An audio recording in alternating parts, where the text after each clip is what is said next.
Good morning, everybody, and welcome to the 2025 National Railway Heritage Awards. It's great to see so many people here again, as is always the case, and we're honoured today that Peter Lord Hendy is our guest of honour. Welcome, Peter, your second time. I think you were still Commissioner of Transport for London when you came in 2014, and it's worthy of mention that as Peter has gone through from being Chairman of Network Rail and then eventually to his present job in government, he did support the awards and through his personal charity sponsored the awards for several years, for which we're most grateful. So for all your support for the awards, Peter, thank you. As I say, welcome to everybody who's here. Welcome also to the people I can't see who are looking in on the web and the live broadcast, and we hope you enjoy it. And with that, I'm going to sit down and hand over to Tim Headley-Jones to take us through the entries, the shortlists, and eventually the winners. Over to you, Tim.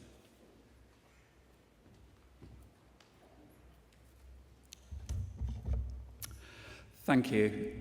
I'd like to echo Andy's welcome this morning, whether you're here with us in Merchant Taylors Hall or watching online via the live stream. As we will all be aware, the industry is marking Railway 200 this year. It is interesting to note that these awards, in their various guises, have been around for almost a quarter of that time. The original creation of the awards came at the end of a decade that saw increasing interest in and concern for the heritage that earlier generations had bequeathed to the modern age. We will today see, through more than 30 projects, the fascinating range of the built environment that is the inheritance of the industry's pioneers. Behind-the-scenes work continues on building the National Railway Heritage Awards online archive, containing material from those past 46 years. The archive is available for public access, and you can find it online at www.history.nrha.org.uk. As always, we need to thank also our generous sponsors. Quite literally, without their support, the competition and this event would be impossible. So let us now turn to the shortlisted entries. And we begin with the BAM Nuttall Partnership Award. This is given for the greatest heritage improvement works made to any historic railway structure as part of a jointly funded project. There are 3 shortlisted candidates for the award this year, the first of which is for the restoration of the train shed roof at Filey, entered by Cult Construction Limited and Network Rail. The Grade 2 star-listed station at Filey was opened by the York and North Midland Railway in 1846 and was designed by G.T. Andrews. The train shed roof is the best of the few surviving examples of this facet of the architect's work. During the 1960s and 1970s, the roof was modified, but following listing in 1985, British Rail was refused consent to demolish it entirely, and work was undertaken to restore it to a near original condition. In June 2024, work commenced on a new 12-month programme to repair the train shed and undertake other work. The train shed is the dominant feature, and the conservation work on it included repairs to the timberwork, strengthening of a small number of wrought iron trusses, and the renewing of the glazing with polycarbonate. Areas of defective slating were renewed, and a number of the large cast iron window frames to the train shed walls were refurbished, reglazed, and repainted. Other work included the refurbishment of the roof on the main frontage building, with timber and slating repairs. In addition, the frontage canopy was refurbished and reglazed with glass.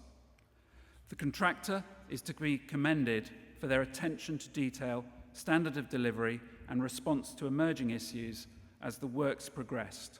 Like many good conservation projects, it is quite rightly difficult to identify the actual new work carried out. The second shortlisted entry was made by South Western Railway and covers the restoration of the toilets at London Road Guildford station. The unlisted station at Guildford was opened by the London and South Western Railway in 1885. Whilst the gentlemen's lavatories retained many original features such as urinals, privacy screen and cubicle dividers, the female toilet has been refurbished over time and few heritage features remained. The male toilet had sufficient heritage merit from the features that were still in place to warrant a sympathetic restoration, embracing as many of the original fittings as possible, while providing a facility that is appropriate for today. The female toilet was refurbished with tiling that complements that used in the male toilets. During the project, the entrance benefited from an excellent relationship with their contractors that resulted in a close attention to detail and the acquisition of elements such as the old penny in the slot lock and period lighting that helped to restore the period feel. This is an excellent smaller scheme which could so easily have been a simple rip out and replace delivery. Whilst this might have perhaps been cheaper, the result would have jarred with the look and feel of this wonderful 1880s station that retains so many original features. The final entry was entered by Shropshire Council and covers work undertaken on the former headquarters of the Cambrian Railways at Oswestry. The Grade 2 listed station at Oswestry was opened in 1860 and served both the Cambrian and later the Great Western Railway. Closed to passenger services in November 1966, the line through the station remained operational for stone traffic until 1988 and remains in situ from Gabon.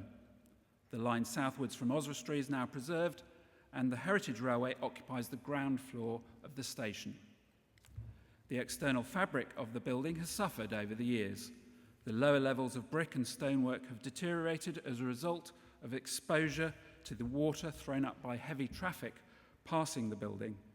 The prominent corbels that supported the roof were failing, and the roof itself required major attention due to the failure of the asbestos-based tiles.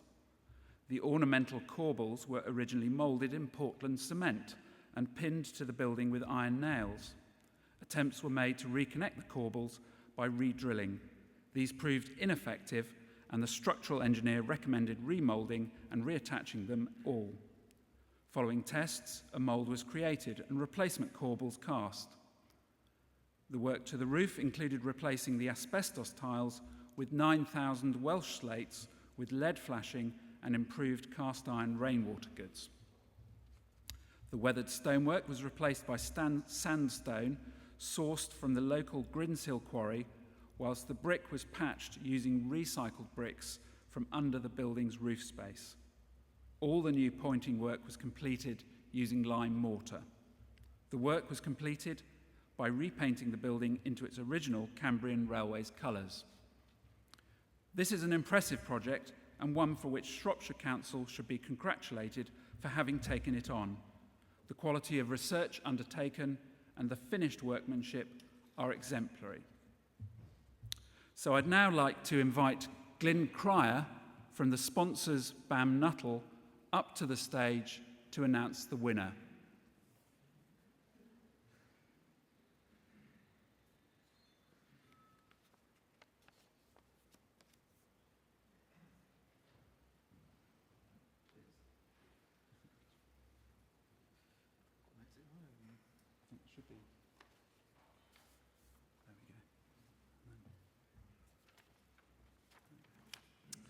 So I'm pleased to announce that the award for the BAM Nuttall Partnership Award for 2025 goes to Shropshire Council for the very impressive restoration work completed at Oswestry Station.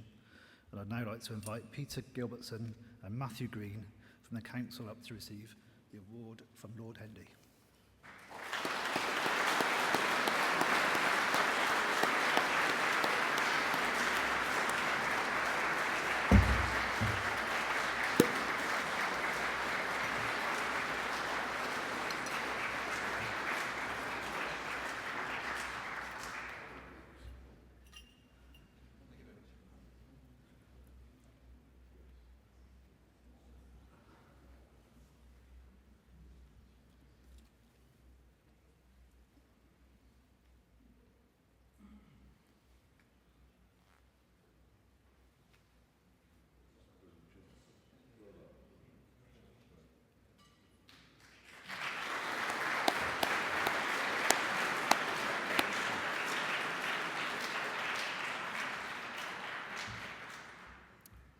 Thank you. So we now move on to the London Underground Craft Skills Award that recognises the best use of traditional craft skills in restoring a heritage building or structure. There are 3 shortlisted projects for this award. The first of this trio was entered by Network Rail and Northern Rail and covers the restoration of the waiting shelter on Platform 2 at Bootle Station in Cumbria. The Grade 2 listed structure was opened by the Furness Railway in 1873, and its design is attributed to the architects Paley and Austin, which worked closely with the railway. Sponsor is Great Western, not London. We've got a, yeah. So the sponsor is actually Great Western. Apologies for that. The Great Western Craft Skills Award. And this is the first of the shortlisted projects at Bootle in Cumbria. The Grade 2 listed structure was opened by the Furness Railway in 1873, and its design attributed to the architects Paley and Austin, who worked closely with the railway. Over the years, the structure had suffered from timber rot and decay, rendering it unsafe and leading to its closure. This left passengers without shelter for an extended period. In 2024, a comprehensive refurbishment was undertaken by Network Rail in conjunction with its partners to restore the shelter. Where original elements such as timber ring beams and shiplap cladding were found to be rotten beyond repair, these were replaced using like-for-like materials and profiles to match the original specification. The work also included repair and replacement of decayed roof trusses and coverings, pointing to ridge tiles, and repair of the chimney. The overall aim of the project was to return the shelter to full use while conserving the architectural and historical character. The entrance worked extremely hard to deliver this excellent scheme in a timely manner. The work has resulted in a valuable focal point for the station and the return of an attractive and historically important waiting area. The second shortlisted entry was made by the Highland Main Line Community Rail Partnership for the restoration of the station clock at Dalwhinnie on the main line from Perth to Inverness. The unlisted station originally opened in 1863, but the building on which the clock is sited dates to the rebuilding of the structure in 1928 by the London, Midland and Scottish Railway following a fire the previous year. The architect was Joseph Smith. For many years, the clock was not working and had its face and mounting painted over. In response to local demands, Highland Rail Community Rail Partnership agreed to take responsibility for the clock and to return it to full working order. The entrance horologist had worked on the restoration of a similar clock for the Strathspey Railway and was engaged to carefully dismantle the pieces. All usable parts were cleaned down, repaired, and the clock restored and adapted to be electrically powered. There was a great deal of rust and rotten wood to be contended with, and this required extensive work. The finished clock was remounted and connected to run electrically with a self-adjusting mechanism in case of power cuts, which can be frequent in winter on the Highland Main Line. It is thought that this is the original clock, but the possibility that it was a Highland replacement from stock or from a station that had closed cannot be ruled out. Nonetheless, this is a particularly commendable scheme because the entrant was under no obligation to adopt and restore the clock, but agreed to do so. The result is an attractive and useful enhancement to the station, and when we unveiled it, when it was completed, the local distillery provided a bottle of its best scotch. The third shortlisted candidate was entered by Benedict O'Looney Architects and Govia Thameslink and covers the refurbishment of the faience work and line maps at London Victoria Station. In the late 19th century, the London, Brighton and South Coast Railway and the South Eastern and Chatham Railway undertook the rebuilding of Victoria Station.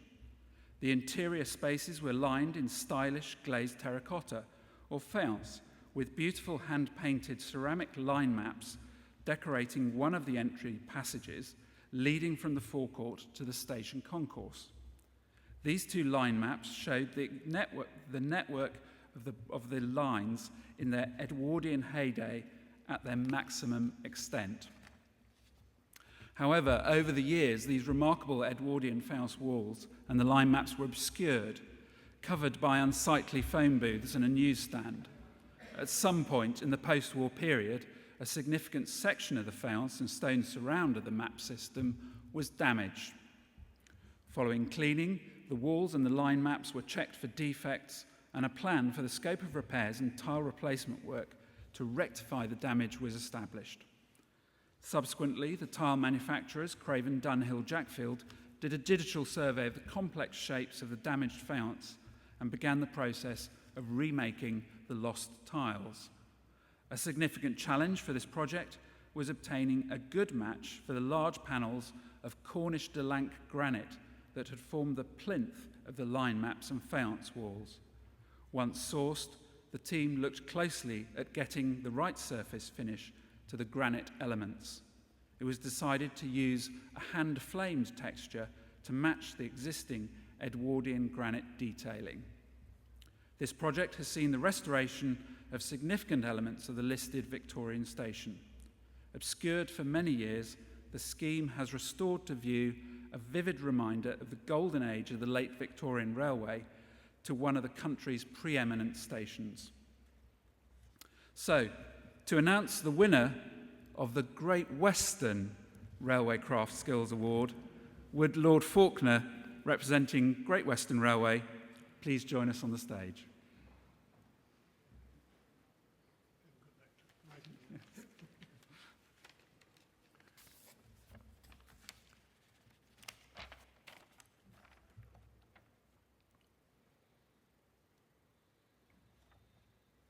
I'm delighted to report that the winner of the Great Western Railway Craft Skills Award for 2025 is Benedict O'Looney Architects and Govia Thameslink for the superb work undertaken in restoring the historic maps of Victoria Station. So please step forward, Benedict O'Looney and Paul Best from Govia Thameslink, to receive the award from Lord Hendy.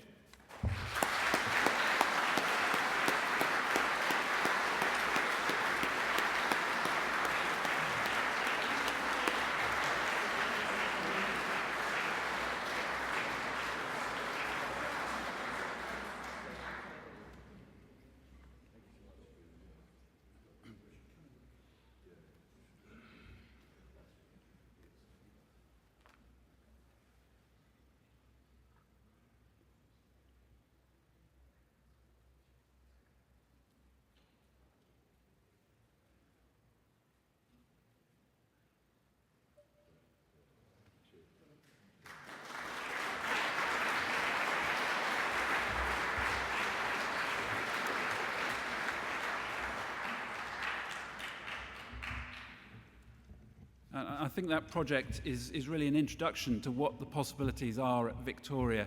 There's more of that terracotta and faience work hidden under the existing station, and certainly the Railway Heritage Trust would love to support Network Rail in revealing more of it. There we go. We can now move on to the Arch Company Urban Heritage Award.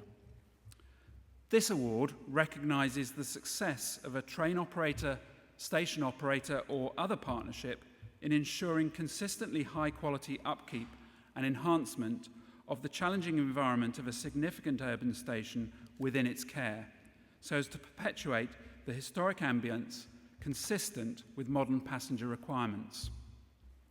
And there are three shortlisted entrants in this category.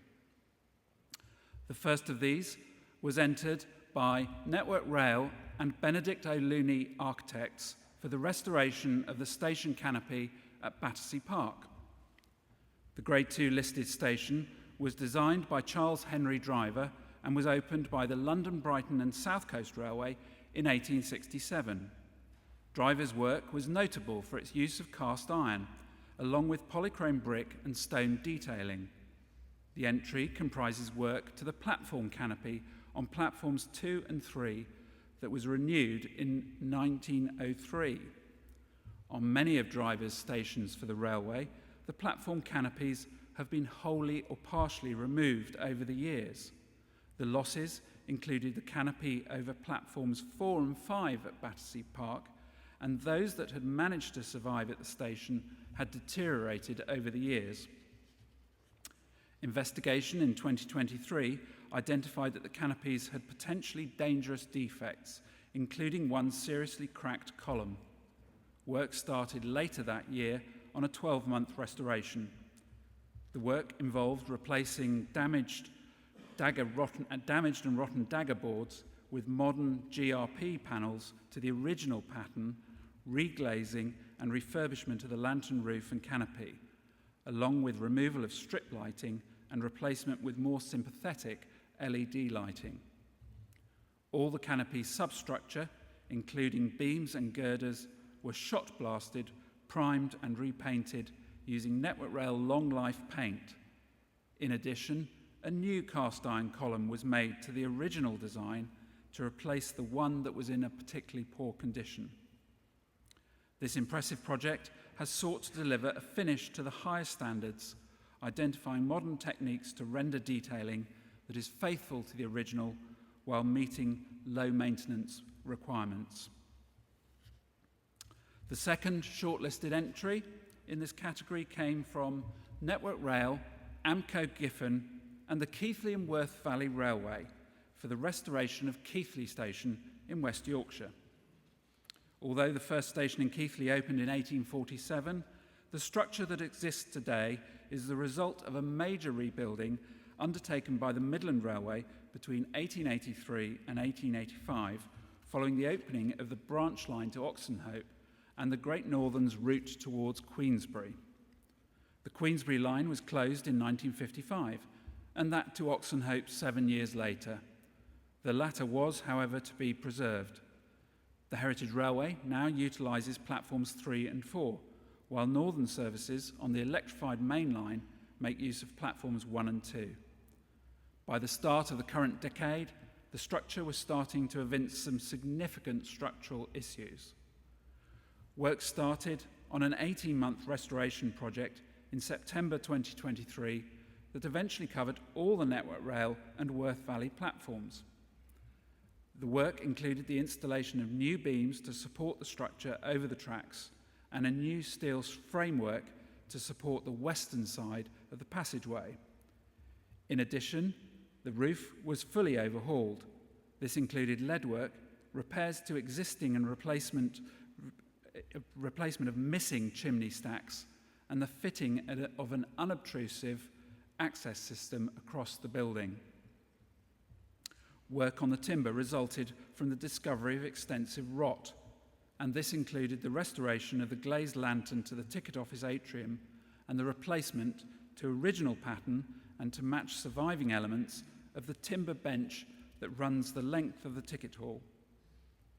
Other work included the repair or replacement and repainting of the vertical sections and valances to the platform access areas. Given the complex structures, along with the issues of maintaining public access to both railway operations, the project is a considerable achievement. It is obvious that the entrants have cooperated very well throughout the scheme to deliver the works in a uniformly high standard across the whole station, and the end result is a credit to all concerned. The final entry for this award has been made by Nexus for the refurbishment of the station canopy at Whitley Bay. The Grade 2 listed station, now served by the Tyne and Wear Metro, was originally completed in 1910 by the North Eastern Railway. One of its most notable features is the iron and glass canopy that originally stretched the length of the two platforms. As part of the work involved in the conversion of the line for the Metro, the canopy was cut back from 13 trusses to 7 in order to accommodate a new footbridge. Issues with the deterioration of the canopy were exacerbated by Storm Otto in February 2023. Later that year, work started on a project to refurbish the platform canopy along with the two smaller entrance canopies. The work on the canopy is comprehensive and has been carried out to a high standard throughout.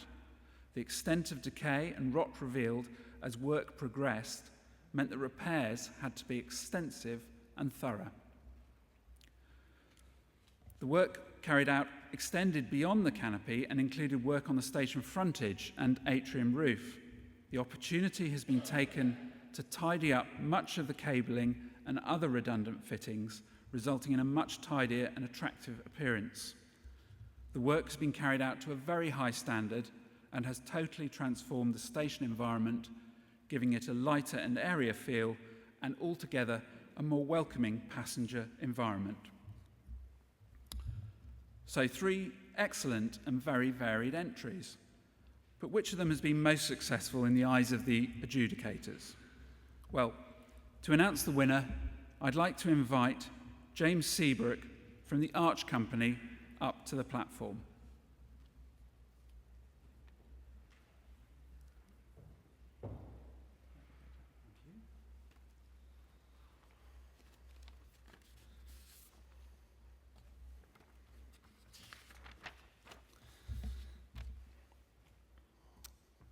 I'm pleased to announce that the Arch Company Urban Heritage Award for 2025 goes to Network Rail, AmcoGiffen and the Keighley and Worth Valley Railway for the superb restoration of the station at Keighley. And I would now like to invite Jonathan Ham from Network Rail, Chris Pennock from AmcoGiffen and Andrew Brown from the Keighley and Worth Valley Railway up to receive their award. Well done.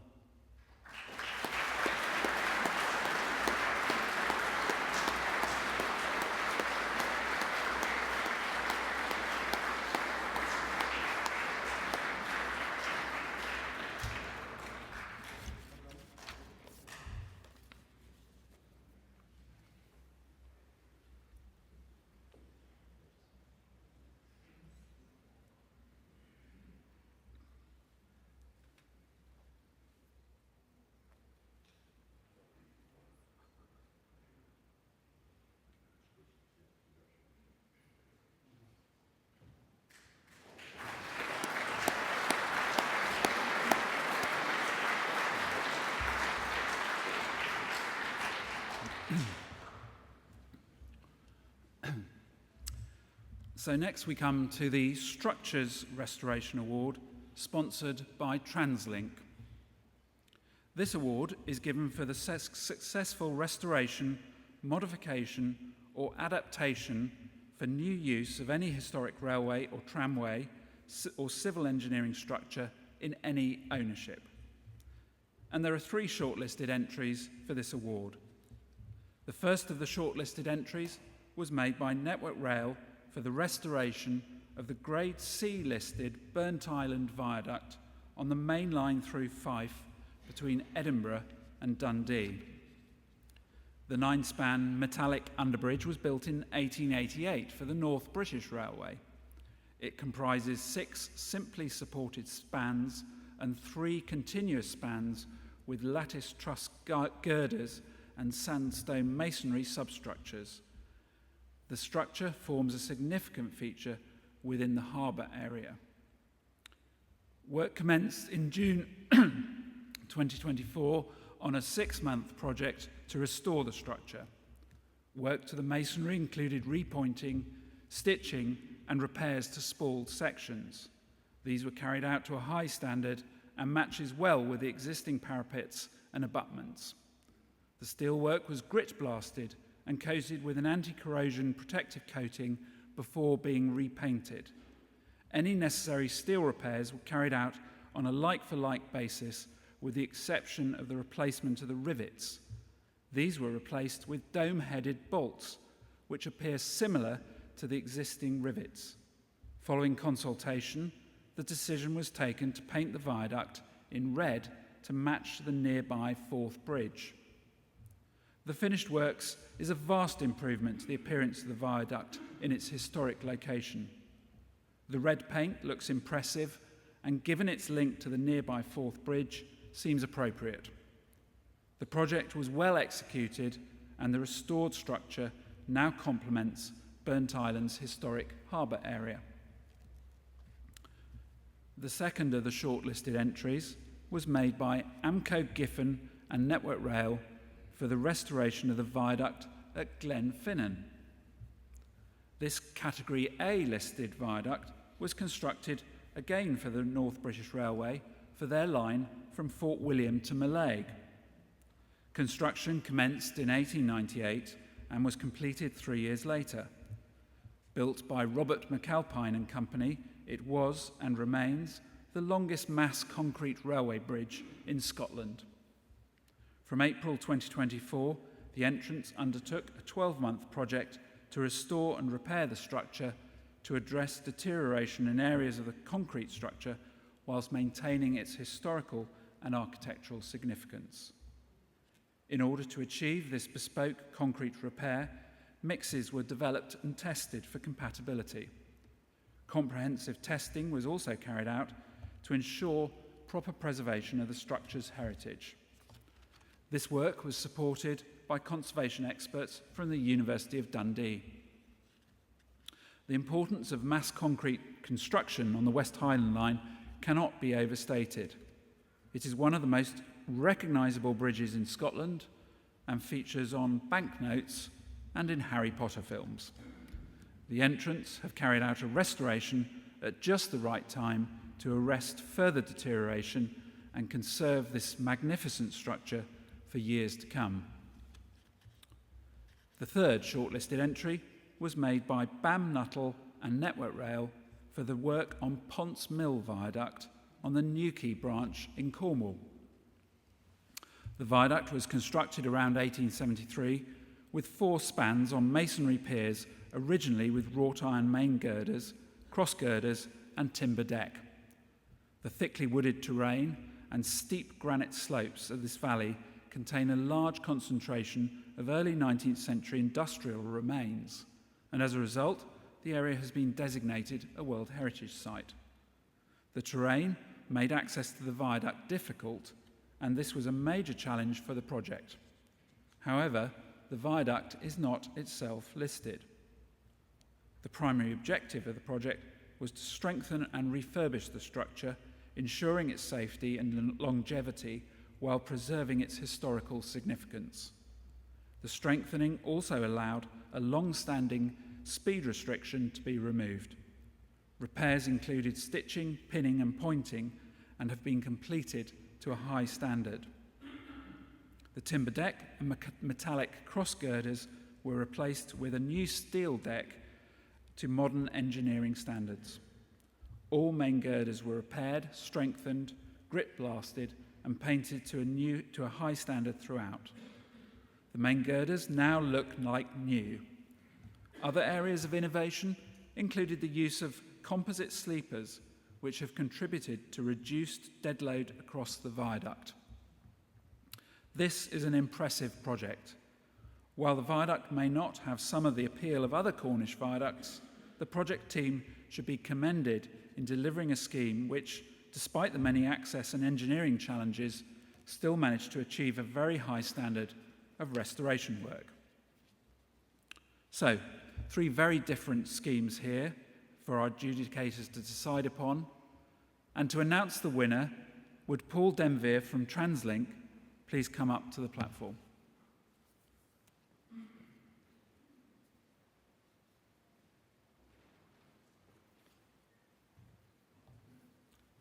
Thank you.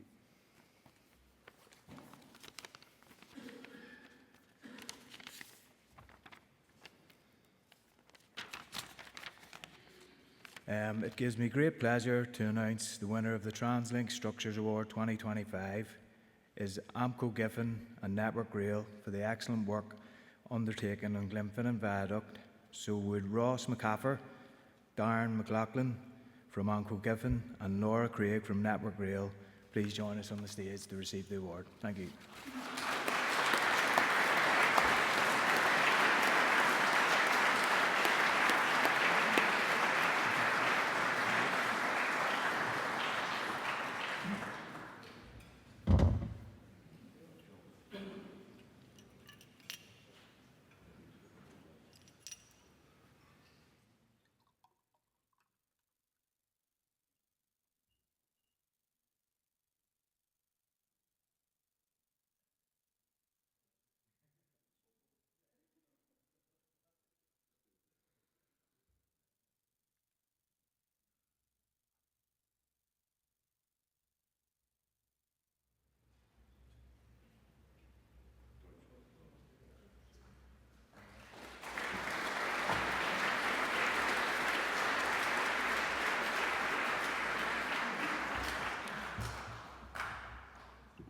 the photographer of that photograph needs to be congratulated because there aren't any tourists loitering around on the hills. Anyone who's ever been up there at any point in the day, in daylight, it's absolutely mobbed. So that was Glenfinnan. Very well, congratulations. And we now come to the Operational Enhancement Award, which is sponsored by Transport for London, so we'll get it right this time. And it's given for the scheme that demonstrates the greatest improvement in user accessibility while still sustaining the location's heritage features. And there are 3 shortlisted entries for this category. The first of these covers the work undertaken on the Ore Viaduct that was entered by Story Contracting, AECOM and Network Rail. Situated between Tainault and the Falls of Crewcon on the ex-Caledonian line from Crianlarich to Oban, the 3-span viaduct was originally completed in 1879. The viaduct comprises 3 wrought iron spans supported by masonry piers. Although in reasonable condition when inspected in 2021 and 2022, there were issues. These included a partial failure of the timber deck, with evidence of water ingress, fractures to the masonry piers, and corrosion to the cross-girder cantilever sections. Work commenced in July 2024 on a 7-month project to repair the viaduct.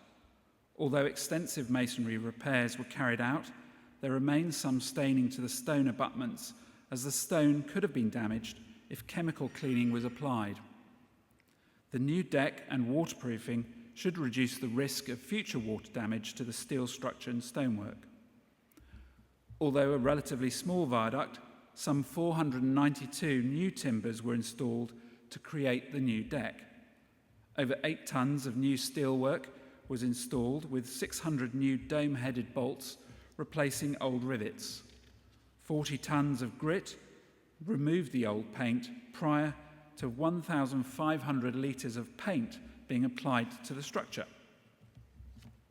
This project has conserved an important structure while maintaining route availability. The viaduct is not listed, nor in a conservation area, but the design and standard of the work are worthy of a listed building.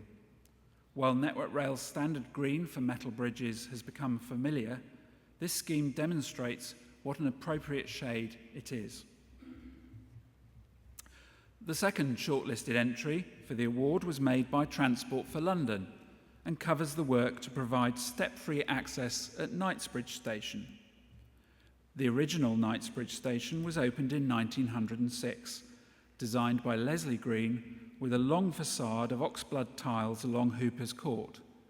It incorporated lifts between street and platforms and passageways with the typical cream, green and black tiles.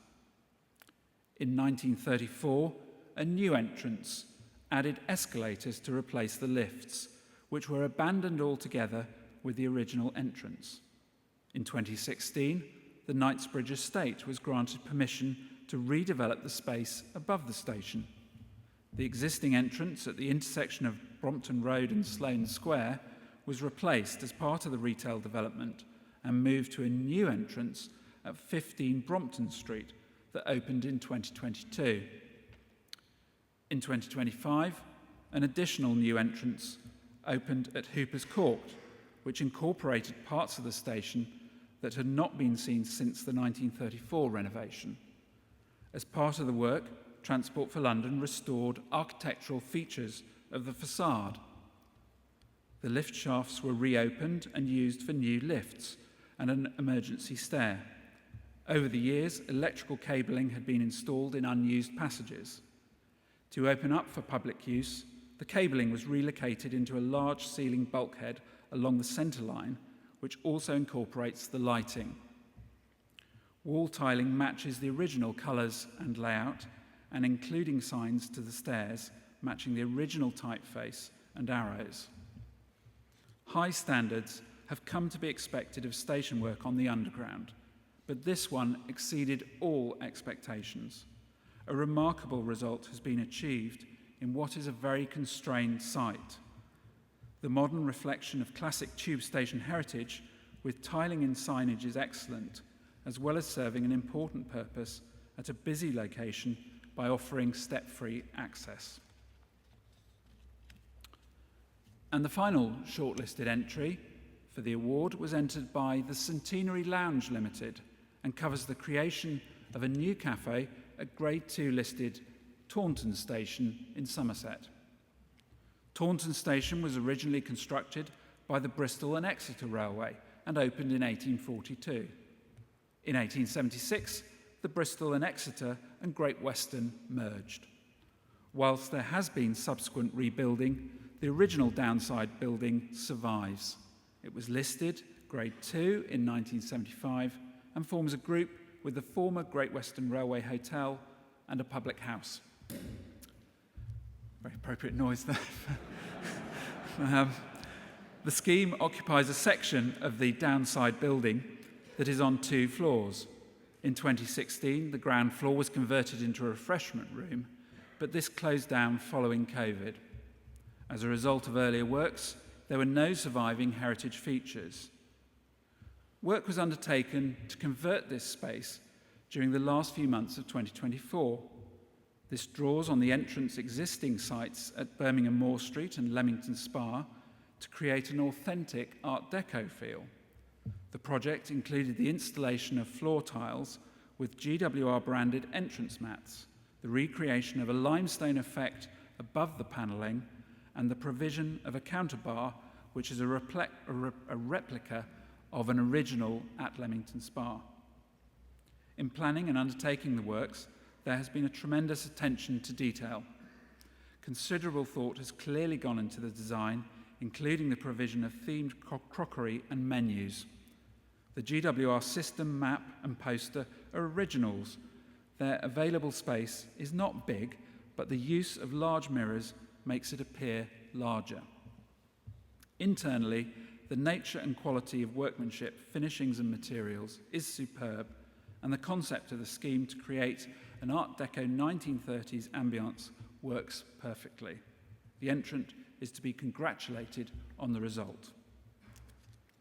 3 very varied projects there for the Transport for London Operation Enhancement Award, and I'd now like to invite Gareth Leslie from Transport for London to come forward and announce the winner.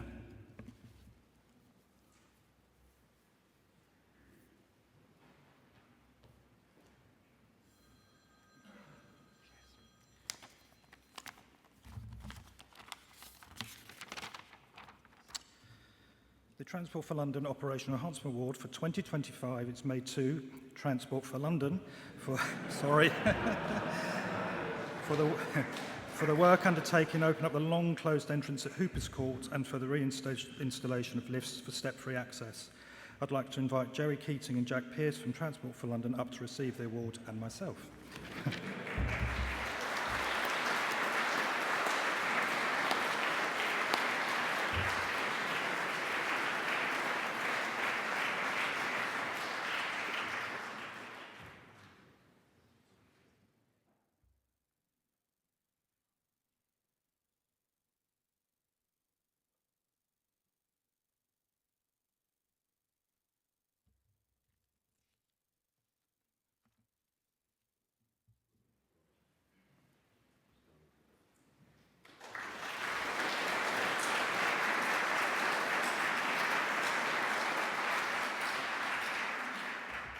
So this is not the first time that has happened, but I can assure you all that the sponsors very kindly don't have any involvement within the judging or adjudication process. But very, very well deserved, and I think particularly the work to conceal cabling is really to be commended for that winning entry. So we now come to the Railway Heritage Trust Conservation Award, and again I have no involvement in the judging of this, so but I'm very pleased to say that we've contributed funding to the 3 entries which have been shortlisted for this award. And the first shortlisted candidate was entered by South Eastern Trains and Network Rail for the restoration of the station at Blackheath. The Grade 2 listed station originally opened courtesy of the South Eastern Railway in July 1849 and was the work of Samuel Beasley. The current station building was added in 1879. Over the years, it has undergone extensive modification, and this included the extension of the platforms in the last years of the 19th century and the construction of new platform canopies. Over a period of time, the condition of the canopies and the station building had deteriorated and required a larger intervention than just painting and general repairs. This gave Network Rail and South Eastern the opportunity to work closely together to develop an integrated plan to address these issues in order to restore the station to its former glory. Physical work started on the project in April 2024, with the scheme being completed in July 2025. With the canopies, all existing timber daggerboards were replaced like for like. The timber backboard that secured the daggerboards was also replaced. The existing Georgian wired obscured glazed canopy roof was also replaced as well, and 3 existing timber windows to the rear elevation of the overbridge were refurbished. The LED flashing that connected the glazing and canopy to the main building was replaced like for like. The other major elements of the scheme, such as the exterior frontage, are all done very well.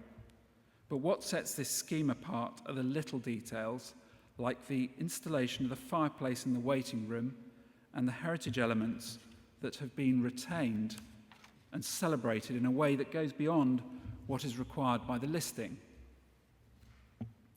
The restoration of Blackheath Station is beautifully done.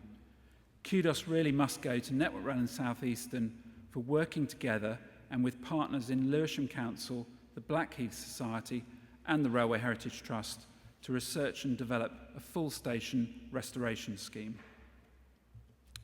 The second entry covers the restoration of the station canopy and booking hall at Richmond upon Thames, which was entered by South Western Railway, Network Rail and the London Borough of Richmond. The original station opened to the south of the existing station in 1846, but the current station was initially opened in 1848 with the extension of the line westwards by the Windsor, Staines and South Western Railway. The main station building was, however, rebuilt by the Southern Railway in 1937 to the designs of James Robb Scott in an Art Deco style. Over the years, many of the period details have been lost or covered up, but the recent restoration of the contemporary Surbiton station indicated what could be achieved. So in August 2023, work started on a near 2-year project to restore the station to its former glory.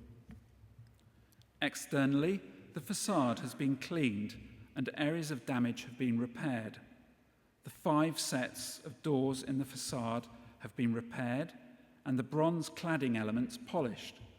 The modern entrance canopy fascia has been removed. A new bronze canopy fascia, guttering, and glass ley lights have been installed to the original design. The canopy roof finish has been replaced, as have the Luxcrete roof lights above each of the entrance doors. New bronze finished station name lettering has been installed on the facade. This replaces the original Southern Railway lettering that was removed at some point in the past. Internally, the original booking hall timber frieze was fully revealed and stripped back. The missing sections over the entrance doors have been restored and incorporate the green glass heritage-style signage evident in the archive photos. The frieze originally had radiused corners which had been cut out when the later fascia had been installed. These have been remade and installed to match the existing surrounding timber. The original glass signage was also uncovered, and this has been preserved in place as far as possible. The tiles on the wall of the concourse and the staircases had also been overpainted in the past. Research revealed that their condition was poor due to historic damage, and therefore the tiles have been overpainted again, and the poster frames, tile surrounds have been restored. The restoration of one of the capital's finest but unlisted railway stations is exemplary. This work was based on meticulous research, into the history of the station and its design, scouring archive sources, and is a commendable example of collaboration between different parties. And the last candidate for this entry was made by Network Rail for the restoration work undertaken to the glazed train shed gables at Stoke-on-Trent. The Grade 2 star listed station was opened by the North Staffordshire Railway in 1848, with its main building designed in a Jacobean style by H.A. Hunt. The impressive train shed dates to 1893 and replaced an earlier three-bay longitudinal structure. Large timber-framed glazed gables are installed at each end of the roof to close the opening and provide weather protection. The condition of the gable ends suggested a lengthy period since any major intervention was undertaken. For some time, decay within the principal timber framing elements had been accelerating, resulting in a weakening of the structure and increasing the risk of glazing falling onto the platform or track. In December 2023, work started on a 12-month programme to restore the gable ends. The work was complicated by the presence of the overhead line equipment, but both gable screens were entirely dismantled and removed. This was necessary due to the extent of timber decay. Once removed, refurbishment work was completed to the wrought iron structural trusses which supported the glazed gable screens before each gable timber structure was completely reconstructed, glazed and painted. Owing to the advanced decay of much of the original timber framing, the two gable screens were determined to be beyond repair. New work included the complete refabrication of the substantial timber framing to each gable. Network Rail adopted the engineered wood product Accoya, which enabled the moulding of all member elements to match the original. Further, this product has characteristics akin to a hardwood, whilst having the density of a softwood, thereby reducing the overall weight of the system. Network Rail delivered this restoration to an excellent standard in keeping with the original design and visuals for the benefit of the next 50 years. So altogether, three interesting examples of conservation project, and I'd now like to ask my colleague Anna Gipps from the Railway Heritage Trust to come to the microphone to reveal the winner.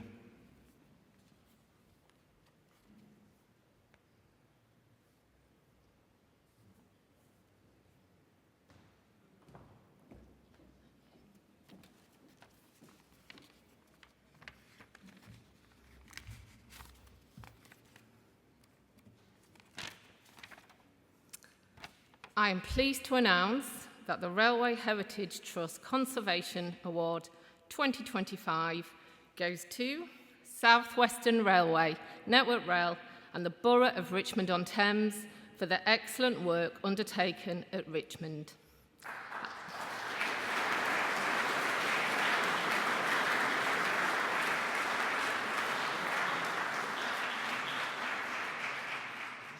I'd now like to invite Brian Robillard and Chris Gregory from SWR, Martin Ball and Paul McAleer from Network Rail, and Councillor Chris Farley and Nick O'Donnell from the London Borough of Richmond up to the stage to receive the award from Lord Hendy.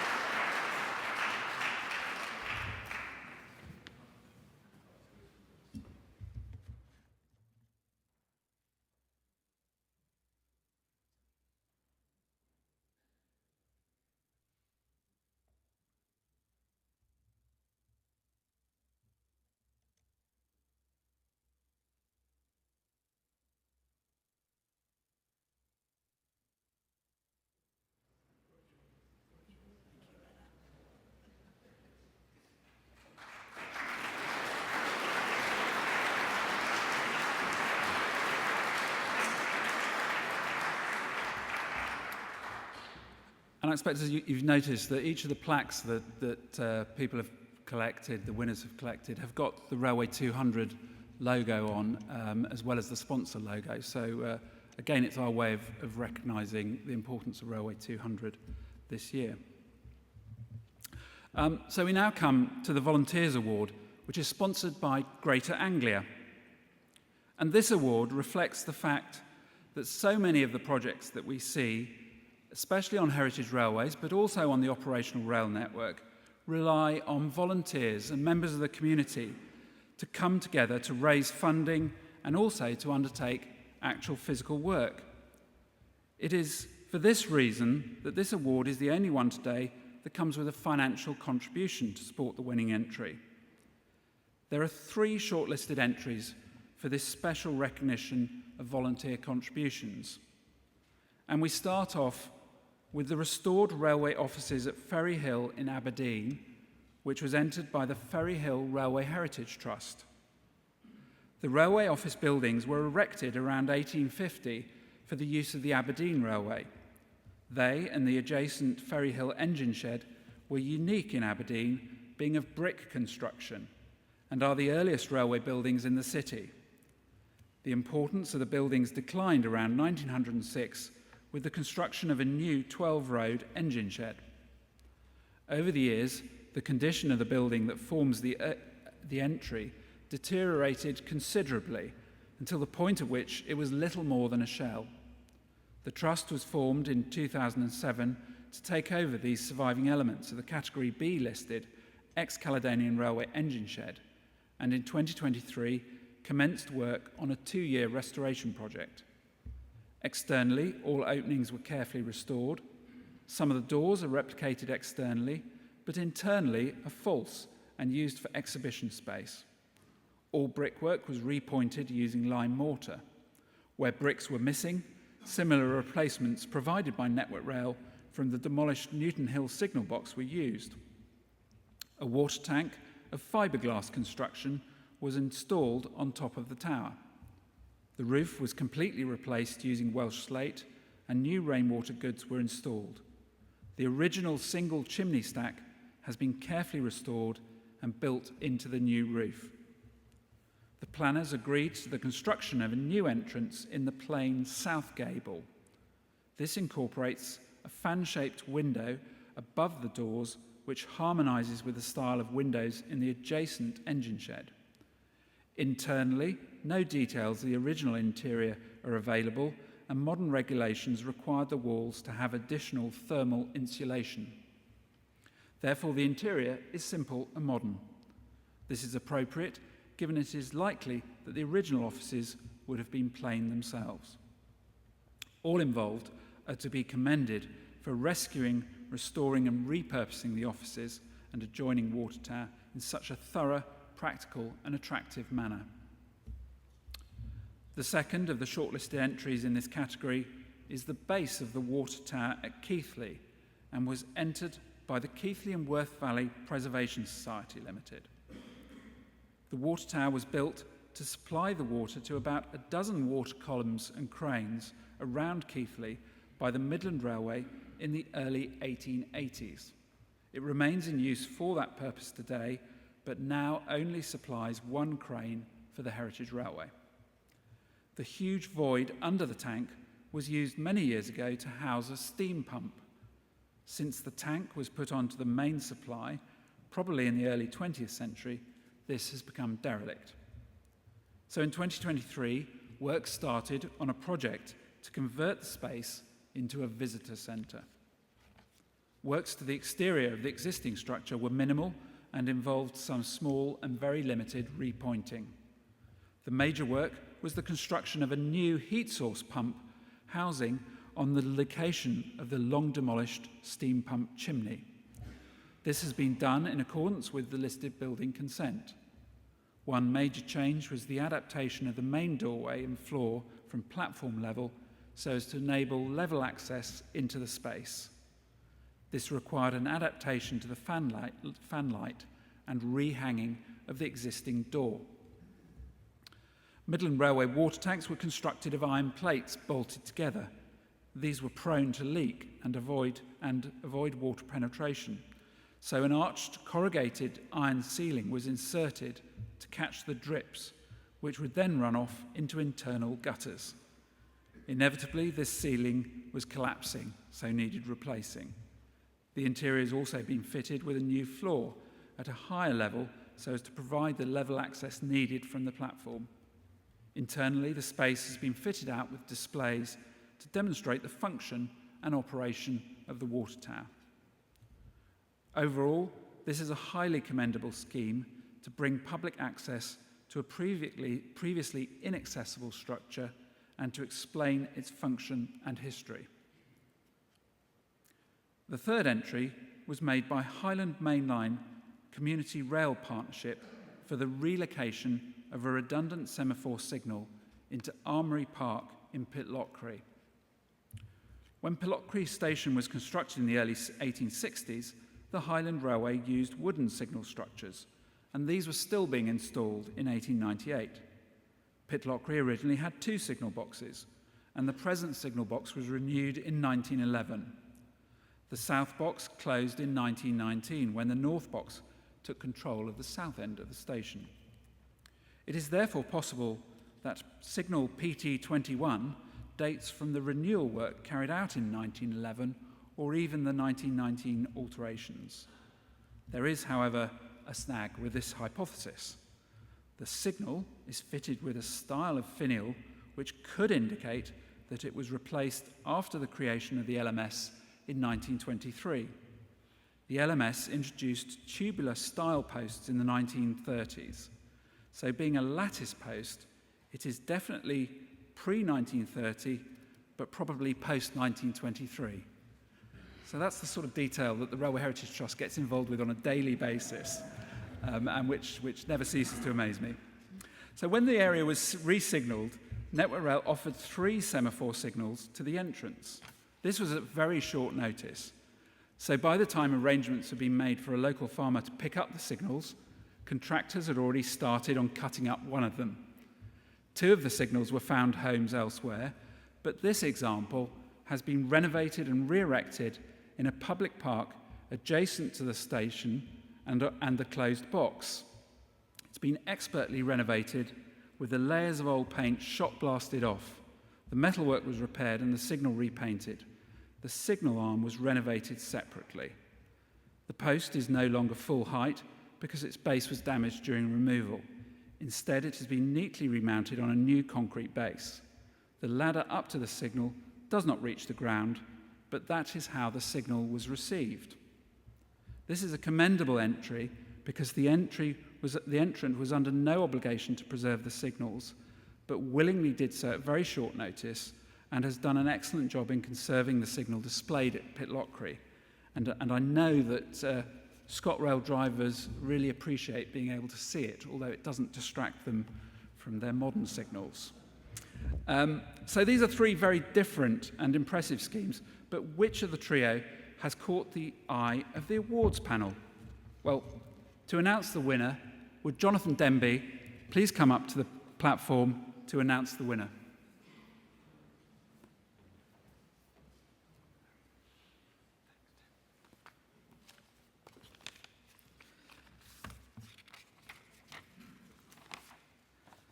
So it gives me great pleasure to announce that the winner of the Greater Anglia Volunteers Award 2025 is the Keighley and Worth Valley Railway Preservation Society Limited for the conversion of the interior of the water tower at Keighley.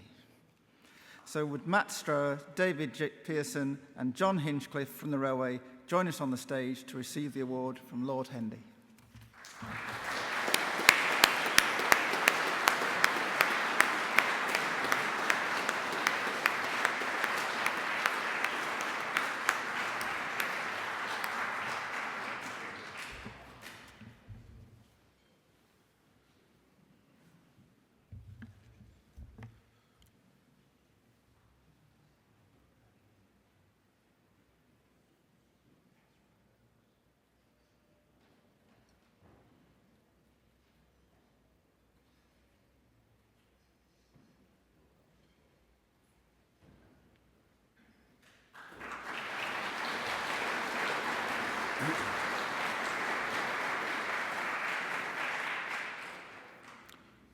congratulations to the guys at the Keighley and Worth Valley. That structure is actually a Network Rail asset, so it's always good to know that if steam engines ever need to come back, that they have somewhere where they can be watered for the main line. So we now move on to the Avanti West Coast Community Award. And this award is designed to recognise the restoration, refurbishment or other improvement of a station building, either by a community group or for a community use that connects communities and promotes social inclusion. And there are 3 shortlisted entries. The first of these was made by the Friends of Bishopstone Station Community Interest Company and covers work on the lobby room and ladies' toilets at Bishopstone Station in East Sussex. The Grade 2 listed station was designed by James Robb Scott and opened in 1938 as one of a series of Art Deco southern stations. Unusually, this one is constructed of brick and has the addition of a pair of 1940-era military pillboxes mounted on the roof, a reminder of May 1940 when a German invasion of the United Kingdom was considered imminent. Unstaffed from 1988, the station's condition deteriorated after a commercial tenant retired in 2012, and by the middle of that decade, the condition of the building meant that it appeared on English Heritage's Buildings at Risk register. In 2017, the entrants adopted the station and have worked tirelessly to restore various elements of the station for community use. The latest phase, completed in the spring of 2025, covered the former ladies' waiting room and adjacent toilets. The work that has been done in the restoration of the lobby room, as the ladies' waiting room has been renamed, saw it repainted in southern colours with the original parquet flooring restored. The wall at the back of the large cupboard was still in Southern Railway colours, in perfect condition, and has been imaginatively displayed. Genuine 1930s artefacts have been provided, making the room a perfect, yet used daily, set piece. In addition, the metal-framed, curved glass crittle windows have been replaced according to the original design. The ladies' toilets have undergone a full restoration. The mosaic floor has been restored. 2 broken toilet pans and cisterns have been replaced with original 1930s heritage porcelain and completed with black toilet seats. The 3 cubicle doors were restored in the contractor's workshop. The rest of the woodwork was repaired in situ. 3 brass slot machines were fitted to the cubicle doors. All original wall tiles were professionally cleaned. Now fully restored, the toilets are not in general use, but are accessible for inspection when required. This is an excellent scheme, delivered with great care and attention to detail, that complements well the previous restoration works at this wonderful station. The second entry was made by the Oswestry Station Building Trust Limited and encompasses the restoration of the Grade 2 listed station at Gebowen in Shropshire. The Shrewsbury and Chester Railway opened in 1848. Whilst most of the stations on the line, designed by Thomas Penson, were in a Tudor cottage style, that at Gebowen abandoned the picturesque in favour of a Florentine villa. The single-storey building on the southbound platform was added in the late 19th century in a similar style. Some 40 years ago, the station underwent a major refurbishment. The work undertaken then included a completely new internal layout, with alterations to the exterior, most of which were in an appropriate style. However, cement render was used externally, and this was becoming detached from the underlying lime-based Roman cement and falling off. It also caused significant dampness internally. Moreover, little or no maintenance work had been carried out since the 1980s, and the building was in dire need of repair. Work commenced in June 2024 on a 6-month project to restore the exterior. It was decided to retain as much as possible of the original fabric. Particular emphasis was given to the retention of the string course detailing, where sections have fallen, with new sections being cast from new moulds made by an overlay of the existing feature. The chimney stacks were cleaned of all previous paint to expose the original natural stone detail, repointed and repaired as necessary. The main station building has been repaired, but specific major work was also undertaken to the joinery, particularly within the lower part of the building, where the sash windows had rotted. Here, new wood was spliced into the remaining sound part of the original windows. All doors received attention from years of neglect. The roof was reslated throughout, except for the single-storey section, which was repaired. The unique design of lead valley gutters was refurbished, receiving new expansion joints and specialist repairs.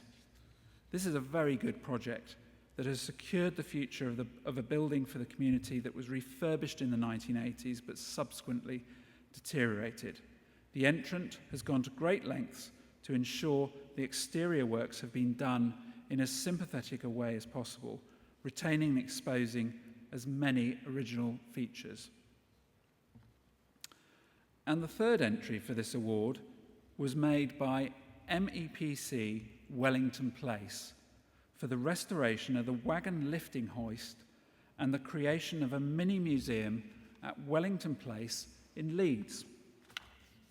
Dating back to 1850, the Grade II listed lifting hoist was one of a pair which stood either side of the river and canal viaduct. Using steam power and large chains, its role was to transport wagons from the higher level passenger line down to the ground level Great Northern goods yard, adjacent to the original Leeds Central railway station. The hoist is unusual in that all other rail buildings and lines in the area were cleared in the 1960s. The building was left in situ, but all the lifting mechanisms, water tank and boilers were removed. The land surrounding the tower was initially redeveloped for retail warehousing, but even this was subsequently demolished.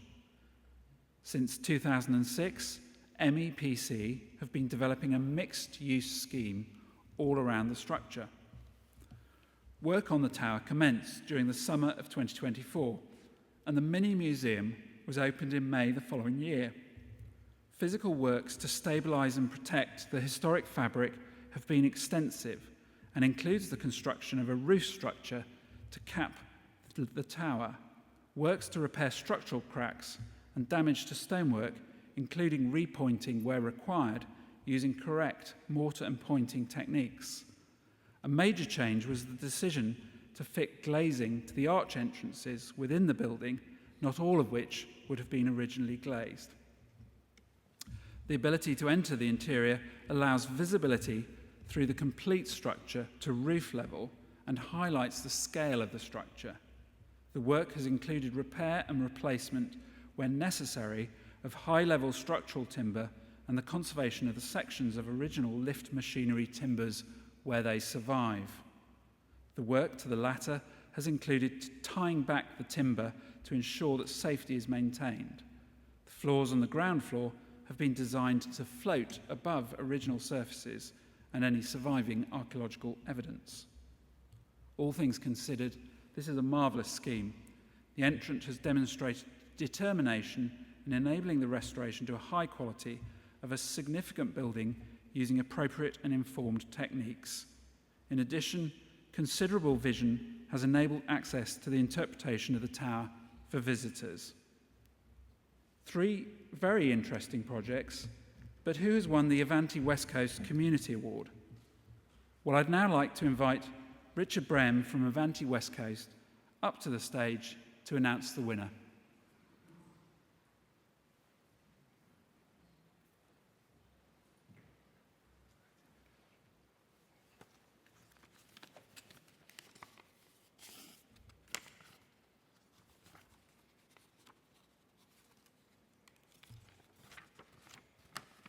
I'm pleased to announce that the winner for the 2025 of the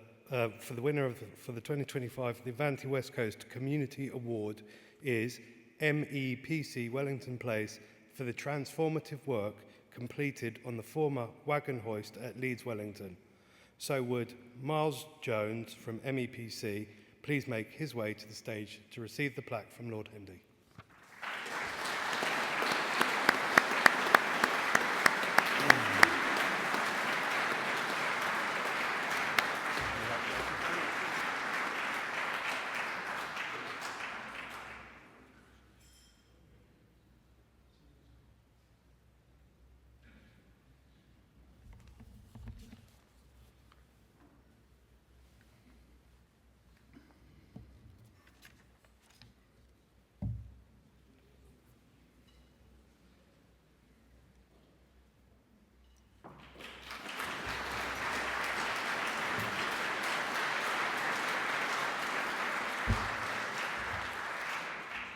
I think that's a great award, and I think, so often we sort of think of community projects as being ones sort of in picturesque sort of rural locations, but around that building there's significant office space, modern office blocks, and the risk with places like that is that they lack any character, but this project has actually tied the new developments into the landscape, and it's a fantastic award, and many congratulations to MEPC. So we now turn to the award for a restoration on a closed line that is sponsored by the National Railway Heritage Awards. And this covers the restoration, refurbishment or other means of bringing a building or structure that is no longer in railway ownership into a sustainable use. And there are 3 shortlisted entries for this category. The first of these is to National Highways for the restoration of the overbridge at Bonington. The skewed cast iron bridge with its stone abutments was built for the Caledonian Railways extension from Douglas to Muirkirk that opened for freight traffic in January 1873 and for passenger services in June the following year. The latter were withdrawn west of Lanark in October 1964, and the line through Bonington closed completely in December 1965. The Category B listed bridge is on the only highway route to the Bonington Hydroelectric Power Station and is required to carry heavy vehicles. Over the years, the condition of the bridge has deteriorated, with the cast iron girders corroded and both the abutments and parapets evincing accident damage and other problems.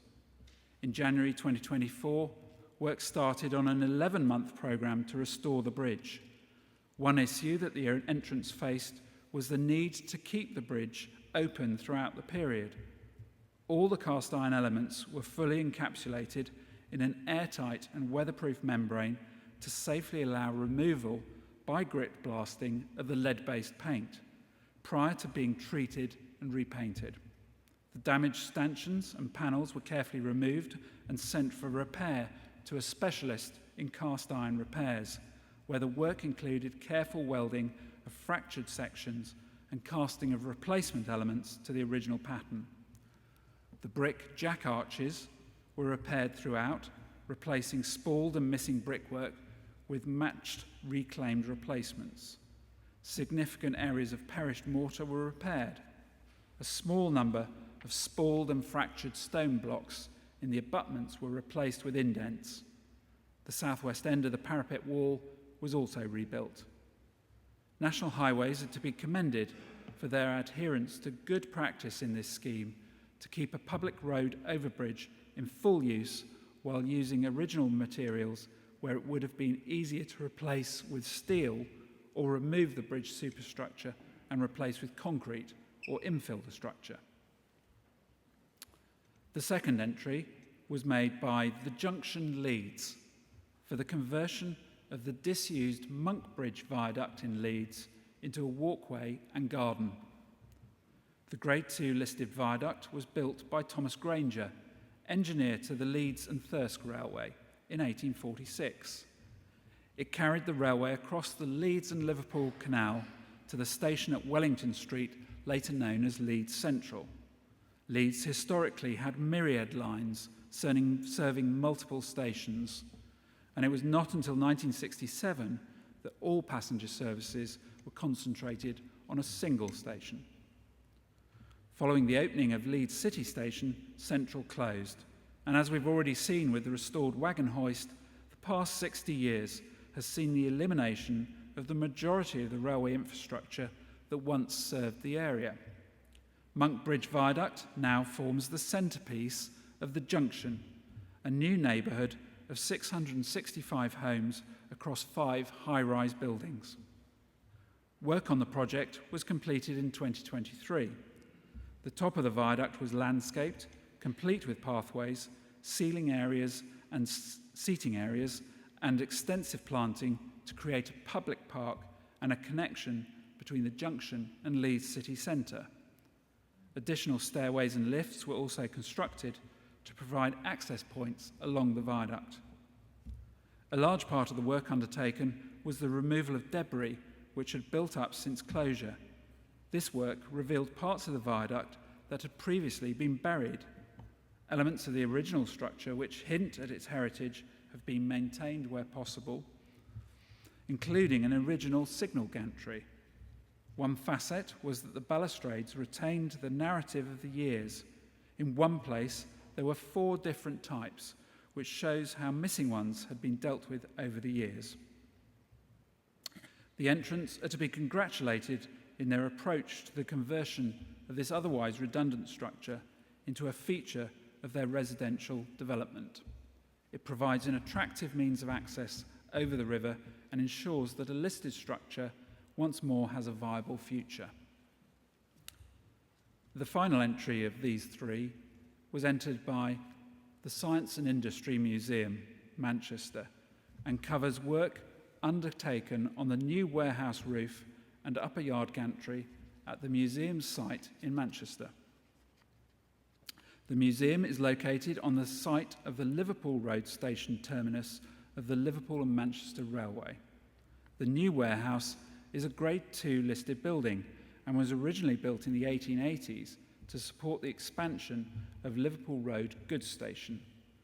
The gantry was built during the 1880s. It supported travelling cranes that moved heavy goods between road and rail.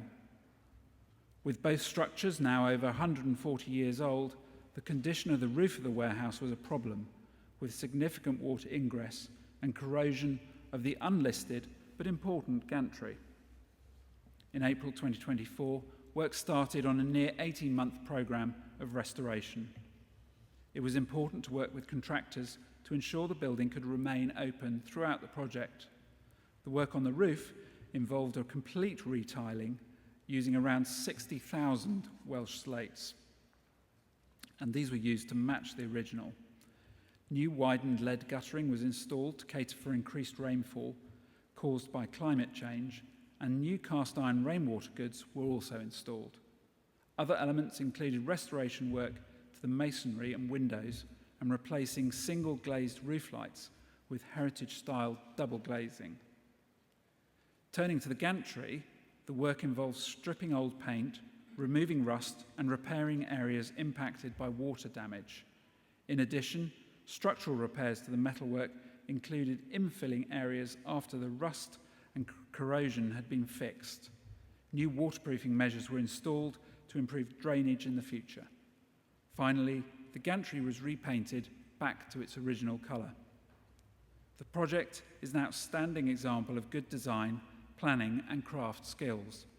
The end result will ensure that these elements of a complex site survive for the next century.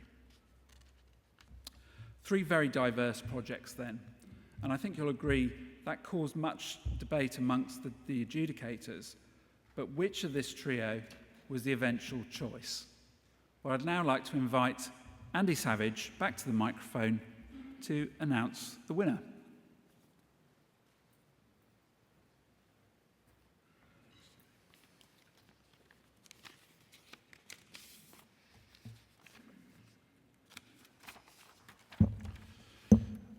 And I'm pleased to announce that the award for the best restoration of a structure on a closed line is to National Highways for the exemplary work undertaken at Bonington.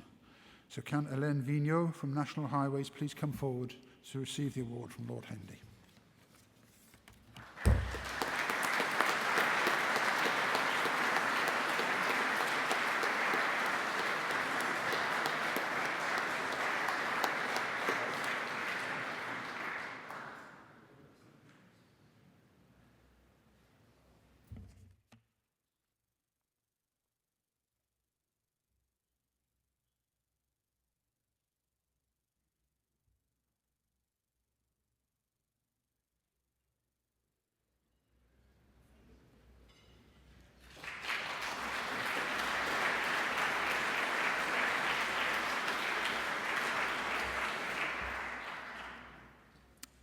So we now come to the Southeastern Commercial Restoration Award. And this is for any project bringing commercial use to an historic railway or tramway building or structure, irrespective of ownership. And there are 3 shortlisted entries in this category. The first of these is Ebbston Station, that was entered by Carol and Mark Benson. Situated on the northeastern railway line between Pickering and Scarborough, the station at Ebbston opened in 1882. Passenger services over the line were withdrawn in June 1950, when the line east of Thornton Dale, including Ebbston, was closed. The station building here passed into private ownership in 1955 and has been owned by the current owners since 1996. When they acquired the property, the platform canopy was in a dangerous condition and required removal. Over the years since that time, the entrance acquired the station, they have undertaken a number of projects to restore the station back to its original condition when owned by the London and North Eastern Railway. And this was as part of a project to provide self-catering holiday accommodation. The most recent phase encompassed the restoration of the platform canopy. Although archived drawings were not available, photographs and elements of the previous canopy had survived so that an authentic restoration could be provided. This included a new matching stone corbel and replacement timber dentils. The cast iron spars were taken down and removed from site for blast cleaning and painting. These were subsequently reinstated. In addition, cast iron rainwater goods were installed, as was aluminium guttering to the original pattern. The small roof areas at each end of the canopy were re-roofed with new slate. The replacement poster boards were matched to a surviving LNER board at the station. The entrants are to be congratulated for carrying out this work and the earlier works at the station to a high standard at their own expense and without the benefit of any grants. This work to the canopy completes the platform elevation and must add greatly to the understanding of this typical wayside station and to the enjoyment of its visitors. Our second shortlisted entry was made by the Tyne Valley Community Rail Partnership for the conversion of the redundant water tower at Haltwhistle Station. The railway arrived in Haltwhistle in 1838, courtesy of the Newcastle and Carlisle Railway. Many components of the historic station survive and are now largely Grade 2 listed. The water tower was designed by Peter Tate and built by R. Wiley and Company for the North Eastern Railway in 1861. The water tower has seen various uses over the years since it became redundant for its original purpose.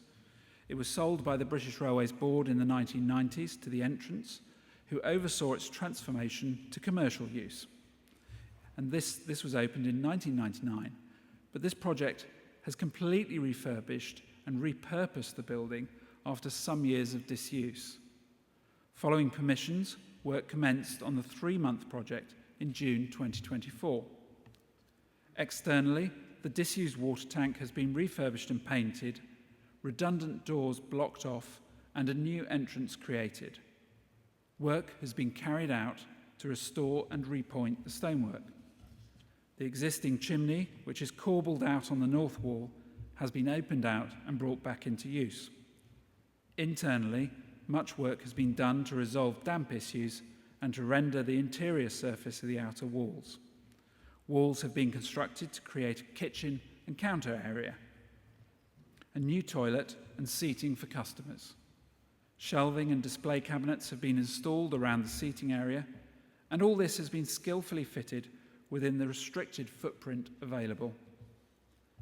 The work done has revitalised this structure, and it now provides a welcome range of amenities. This is another excellent initiative led by the entrants, with the support of various train operators, and is a good example of the reuse of redundant buildings to provide improved facilities for a busy station. The third entry in this category was entered by the Arch Company and covers the restoration of the arches at 4 and 5 Crucifix Lane at London Bridge Station in London. The front elevation of the site, facing Crucifix Lane, is part of a Grade 2 listed structure known as Railway Viaduct Arches. These were designed by Charles Henry Driver again and constructed for the London, Brighton and South Coast Railway between 1864 and 1866. Previously in commercial use, but vacant at the time of the project, the entrance commenced a 12-month project in September 2023 to restore the crumbling stone and brickwork on the exterior prior to establishing new commercial tenancies. The restoration focuses on the characteristic driver combination of carved stone and polychromatic brickwork, as also found at stations such as Battersea Park. The stonework, where badly eroded, has been faithfully replicated with new inserts, or where not too badly eroded, has been left to show its age. Bonded brick slips and veneers have been used to restore the badly eroded faces of the voussoirs rather than inserting replacement bricks. The restored brickwork has then been repointed in lime mortar. New doors and windows have been installed within the arched openings. This represents a conscientious and thorough piece of restoration work which faces the daunting task of making a commercial success out of a difficult site, but which hopefully inspires the further restoration of the adjacent arches. So these are 3 very impressive and varied entries, but which of the trio whetted our adjudicators' appetite the most? Well, I'd now like to invite Peter Stapleton from South Eastern up to the platform to announce the winner.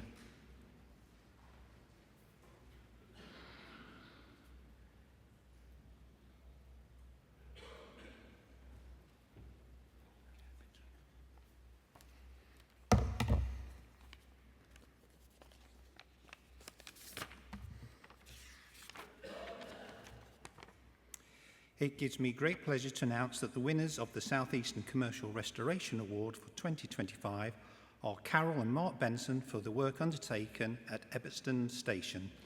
I'd now like to invite them to join us on the stage to receive the plaque from Lord Hendy. Well done.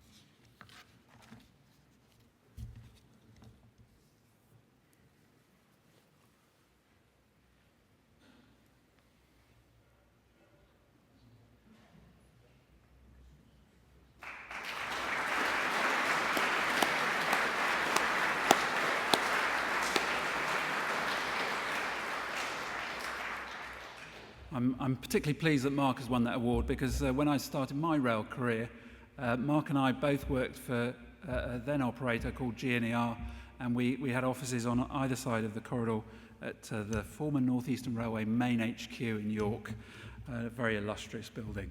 So well done, Mark and Carol. So, as we're all aware, this year marks the bicentenary of the opening of the Stockton and Darlington Railway.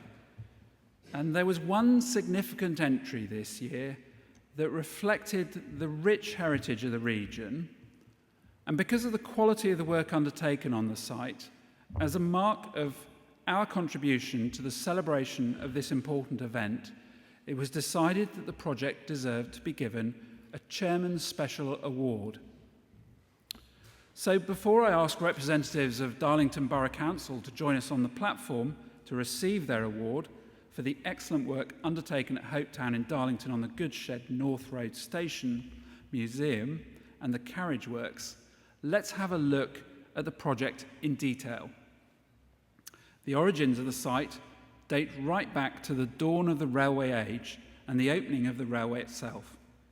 Its importance has been recognised through listing and its partial use as a museum for some 50 years. But after securing £37 million of funding between 2022 and 2024, the museum and surrounding heritage buildings were transformed into a brand new visitor attraction, Hopetown Darlington. The name takes inspiration from the old Hopetown foundry works associated with the railways. The first building encountered is the goods shed, dating from 1833. This is a Grade 2-star listed stone structure which has been fully refurbished with roofing, stonework, windows, and the clock tower, which had partially collapsed, all receiving major attention. Work on the interior included a cafe and entrance lobby with shop, together with modern toilet facilities. The result is a sympathetically restored building created with minimal impact on the original structure. The second building is the original North Road station, dating from 1842, again listed Grade 2 star.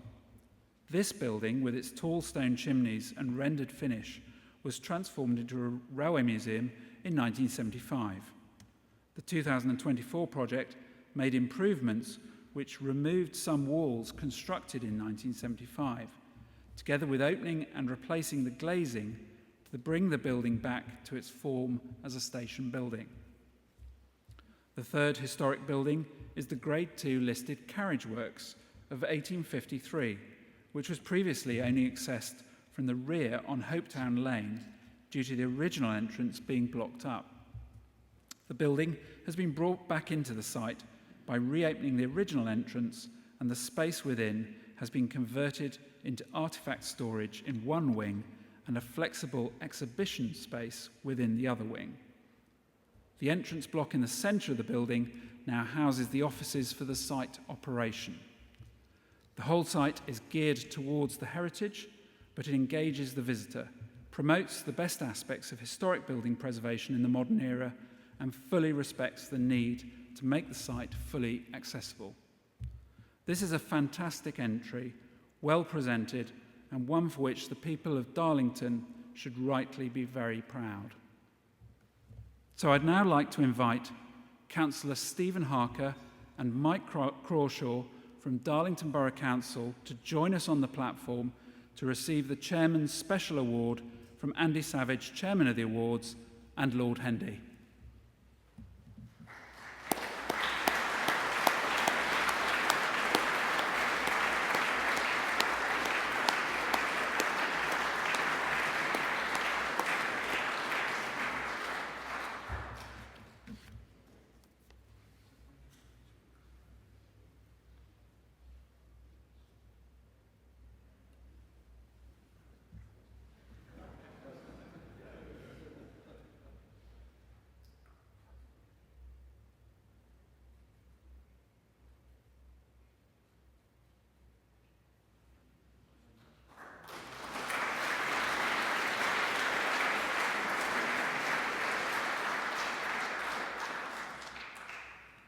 It's a brilliant place, and that Carriage Works has hosted things like beer festivals, Lego exhibitions, and even the Railway Heritage Trust board meeting, but not at the same time.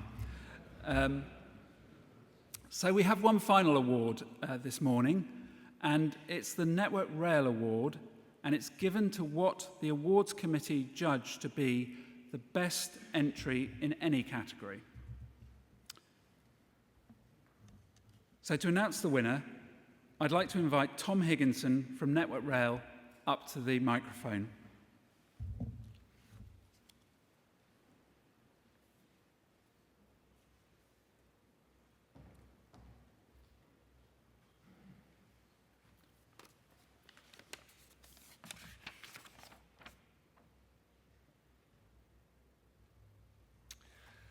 Well, it gives me great pleasure to announce that the Best of the Best award for 2025.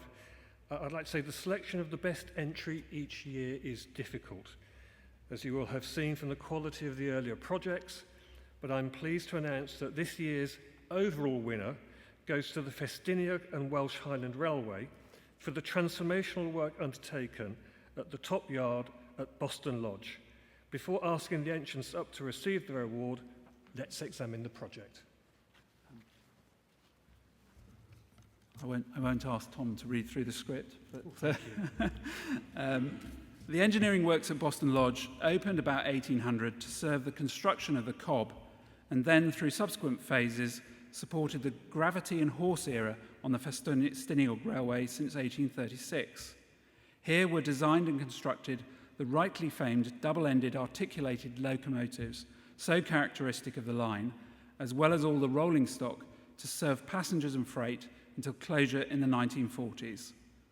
Boston Lodge workshops are now considered to be the oldest railway workshops in the world, having been in operation across almost 3 centuries.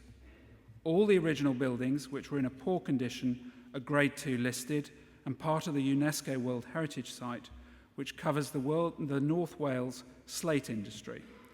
In October 2023, work commenced on a 12-month project on the site.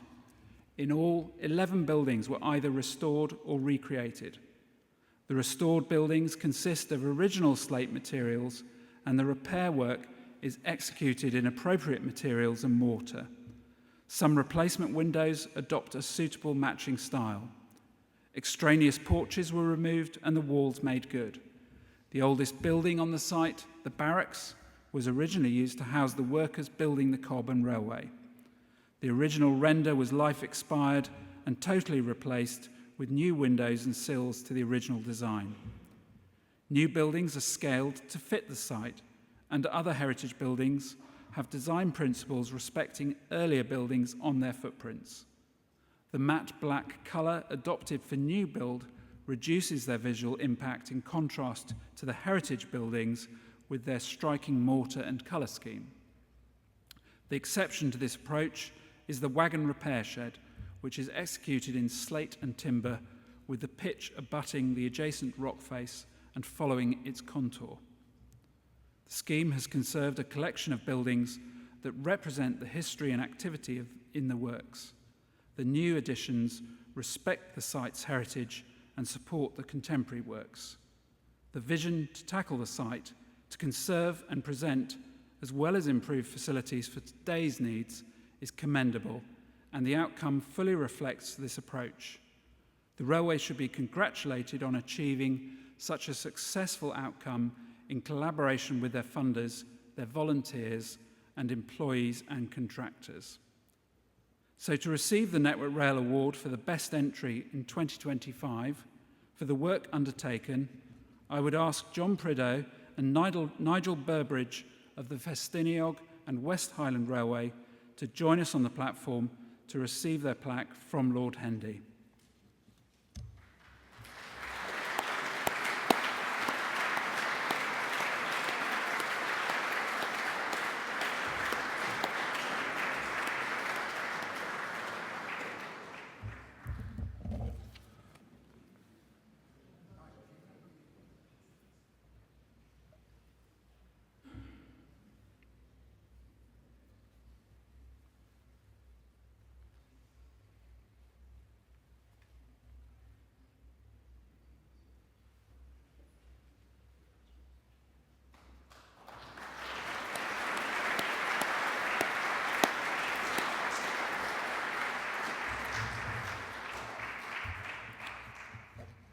And I'd now like to invite Andy Savage to introduce Peter Lord Hendy.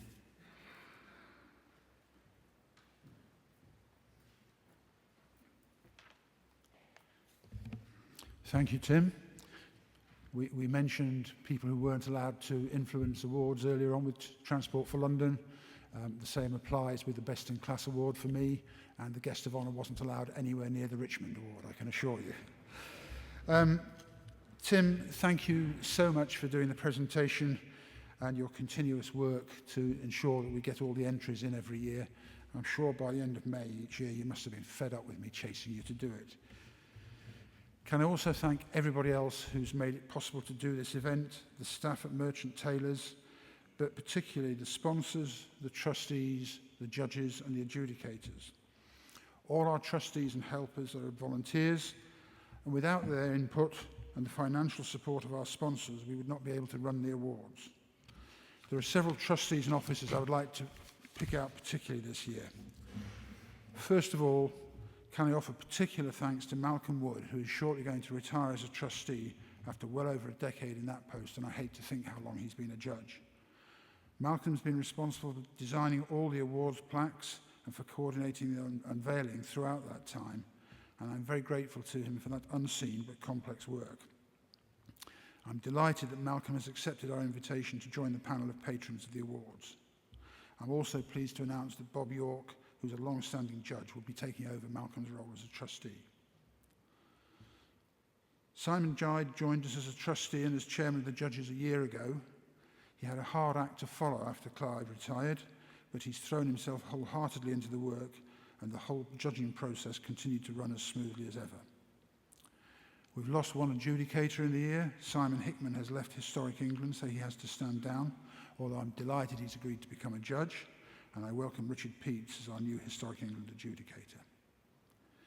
Sadly, Ian James has had to stand down as a judge because of ill health, and John Butler has died, and we're both most grateful for their input. I must also record my sorrow that Gordon Rushton, who's always helped with these events, had a severe cycling accident earlier this year.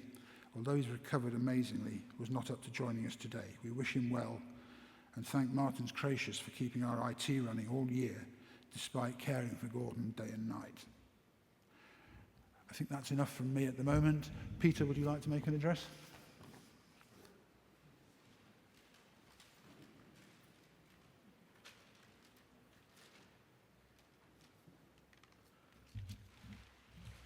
So, first thing to say is thank you to Andy, of course, for Tim for doing the commentary and for all that he does for the Railway Heritage Trust, and particularly to Andy and his colleagues, because without his input and without everybody else, then this wouldn't happen. So I should start by saying it's really nice to be here again, and a number of old friends I've just met and shaken hands with.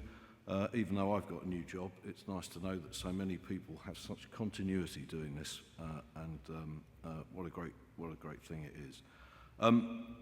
This year's been particularly auspicious for the railway, really, the 200th anniversary of the first public passenger railway in the world. 46 years, not particularly memorable number 46, but nevertheless significant, of the National Railway Heritage Awards, and of course 40 years of the Railway Heritage Trust. And I think it's great that all those that there's that coincidence, and I think that actually we have managed to celebrate the contribution of the railway to national and international life pretty well, of which these awards are part. And of equal significance is at least the shortly to be the Railways Bill, shortly to be in Parliament for a second reading, and the emerging prospect of Great British Railways, which I hope will be as significant for the next 100 years as the railway's been for the last 200. It's a continuity thing rather than something brand new, because the railway has always stood for. It's not what it is, it's what it's for. And what the railway is for is to create economic growth, jobs and homes, and to enrich people's lives. And it's been doing that for 200 years. And the latest iteration of the railway organisation is designed to continue that. And the role of stations and structures in the railway, as the very permanent and obvious visible signs of it, are integral to people's conception of the railway as a part of British life. And I think particularly if you look at the quality of this year's entries, it's not only that people have done this, it's actually that they've recognised the significance of the structures that they've done, that they've put so much care and attention to in terms of the railway, but also in terms of the wider landscape and the community in which we all live. So it's really important that the entries that there are so many entries, that they're of such high quality, and that they're celebrated. So whether you're a winner or not, actually what you've done and what you're doing is hugely appreciated, not only within the railway community, but also within the community and the country at large. This country loves its railways, and actually what you've done with the award, with the entrants we've seen, and what you've done with the ones that have been have won awards is simply tremendous. So well done. Great British Railways is coming. It's going to change the way that the railway works. That's not for the first time there's been major change, nor will it maybe be for the last time. But it will make it easier to run, at least I'm expecting and hoping it will. And in particular, the structures that it owns, and in particular the stations, ought to be one of the areas in which GBR as an integrated organisation can do better in future than we've done in the past. Stations in any event bring the railway to the community and bring the railway and the community together and make the railway attractive and generate revenue, which is good, particularly in these difficult economic times. Because GBR will be run on a route and an operating company basis, it's not going to be some top-heavy Stalinist 1950s organisation.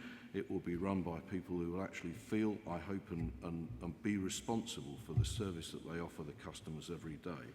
And what that means in terms of the structures is that they need to maintain the structures, obviously, so the railways run.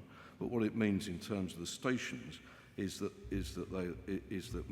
my charge to them is to make the station part of the community, make the community and the station everywhere there is a station indivisible, bring the two together, make it attractive, and actually offer the community the use of railway premises sometimes in ways that hopefully will preserve the buildings and bond the two together.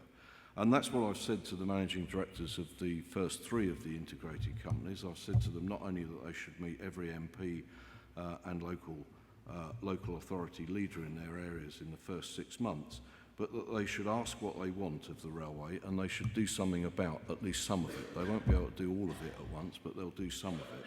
And some of that really includes getting the community closer to the stations. I've spent years at Network Rail being badgered by people who want access to derelict station premises where they can use them for community uses and cafes, and I'm really hoping that GBR will, amongst many other things that I hope it does, will do that too, because it's really important to bind the community in.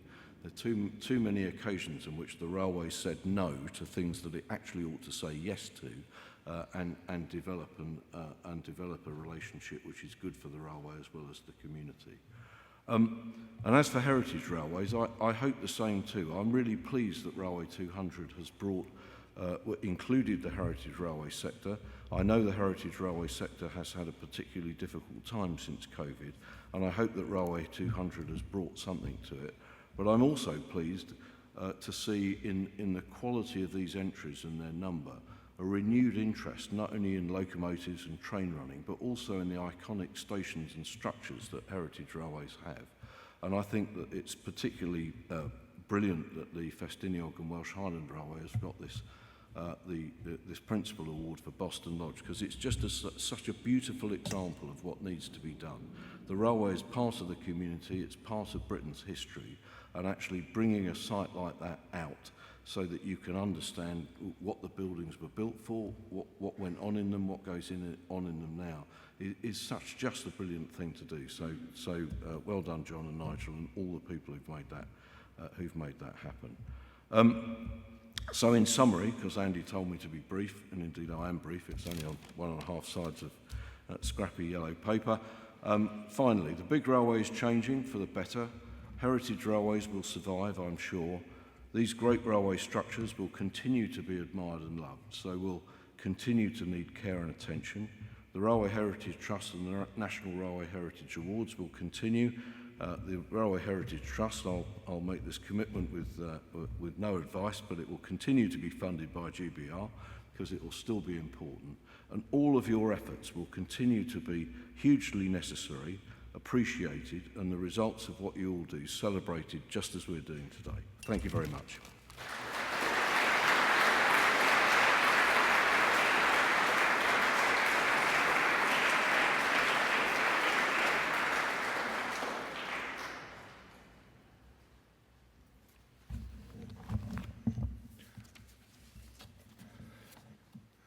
On a personal note, thank you so much for that, Peter. It's lovely to hear such enthusiasm for the railway that we all love. I'd like now to invite the shortlisted entrants to come up to the stage to receive their certificates. First, the team from Colt Construction and Network Rail for the work at Filey.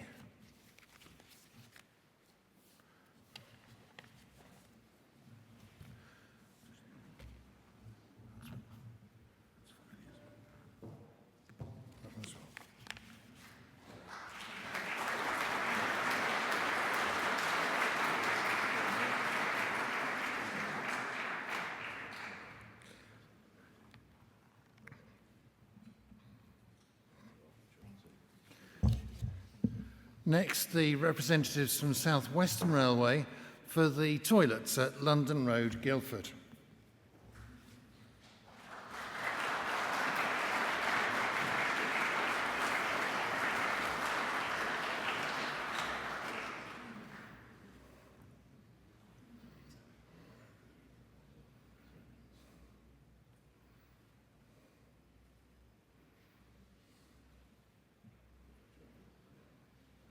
Network Rail and Northern Rail, please, for the work completed on the waiting shelter at Bootle. Okay, we'll keep to that one for a bit later. Yeah, good.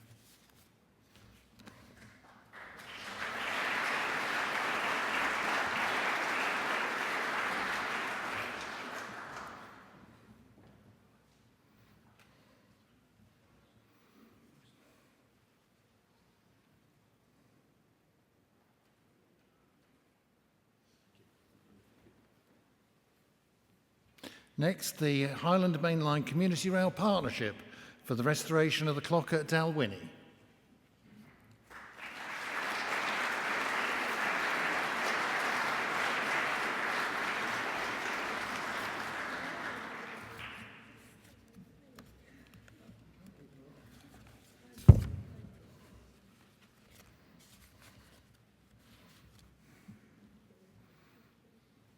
Next, the team from Benedict, Looney and Network Rail for the work at Battersea Park.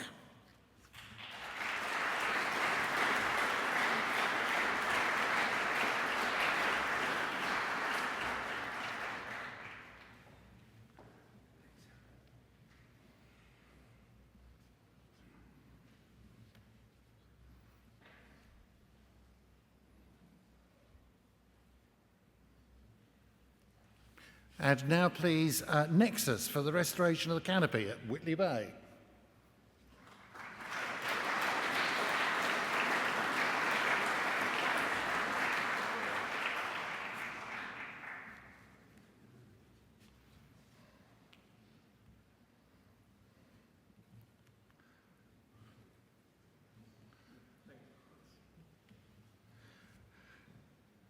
Network Rail, please, for the work completed on the viaduct at Burnt Island and AmcoGiffen as well, please.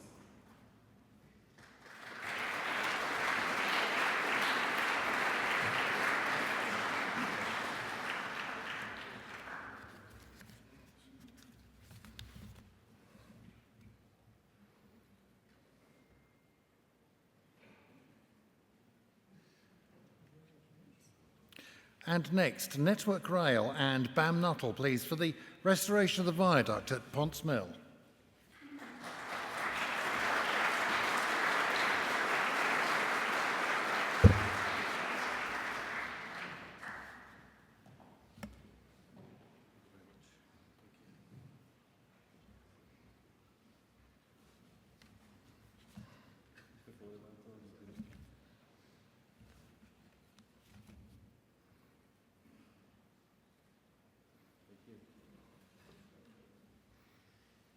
Next, the team from Story Contracting ACOM and Network Rail for the work on Orr Viaduct, please.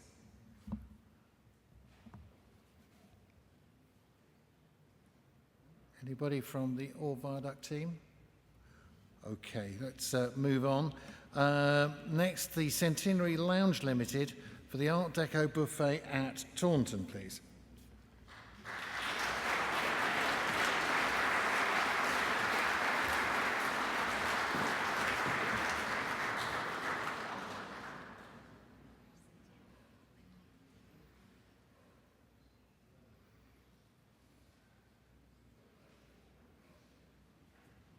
Thank you. Next, Southeastern Trains and Network Rail for the platform canopies at Blackheath.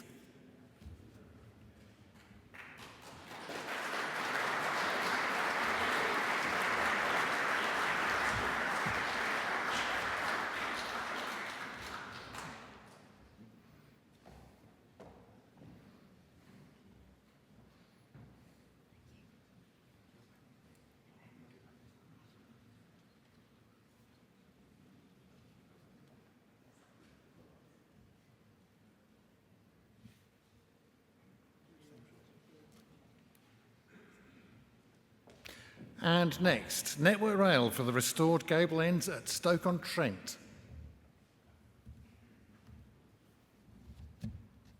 Anybody here from Network Rail for that? Moving on, Ferrybridge Railway Heritage History Trust for the restoration of the railway offices at Ferry Hill.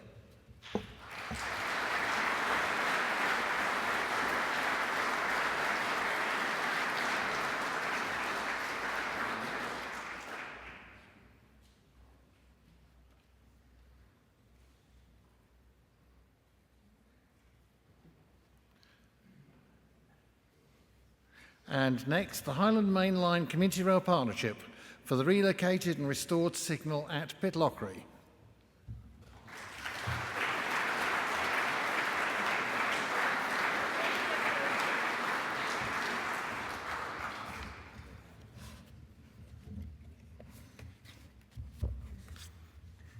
Next, the team from the Friends of Bishopston's Station Community Interest Company for the work on the waiting room and toilets at Bishopstone.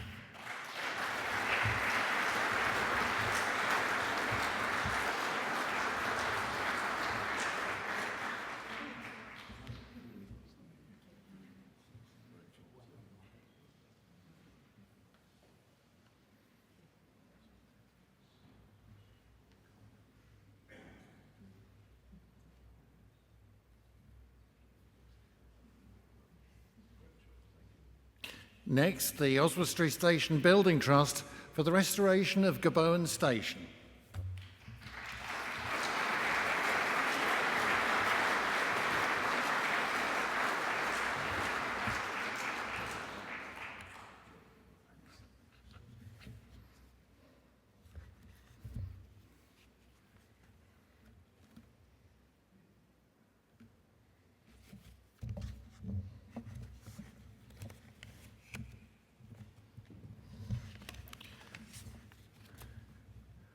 Next, the Science and Industry Museum for the restored gantry and re-roofed warehouse at Liverpool Road, Manchester.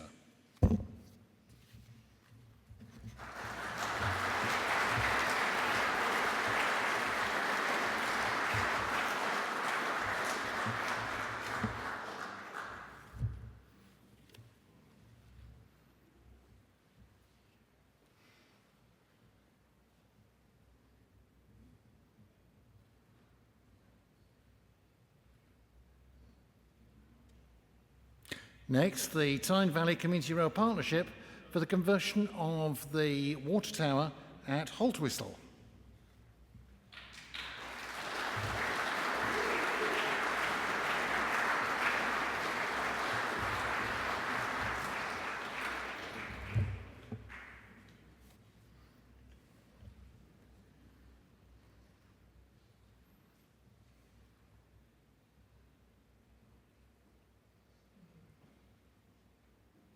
And the Arch Company for work on the frontages 4 and 5 at Crucifix Lane at London Bridge.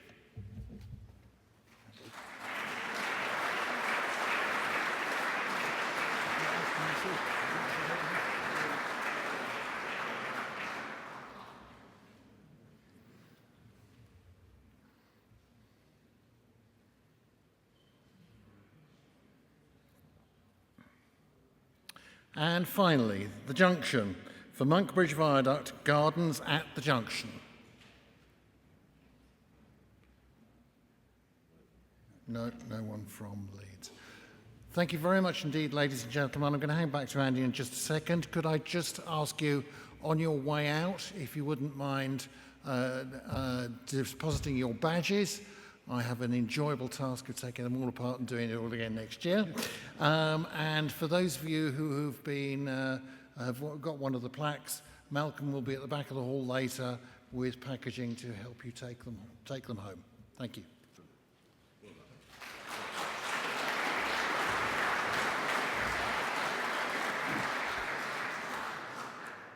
That concludes the formal ceremony. Just one piece of administration before we go for lunch. This is my last session as chairman. I'm retiring sometime during 26, and Keith Gipps, recently retired from GTR, will be taking over the role. and I wish him every success and as much enjoyment as I've had in the 16 years I've been a trustee. Thank you all very much for coming. Enjoy your lunch, enjoy a drink, and I wish you all a very happy Christmas.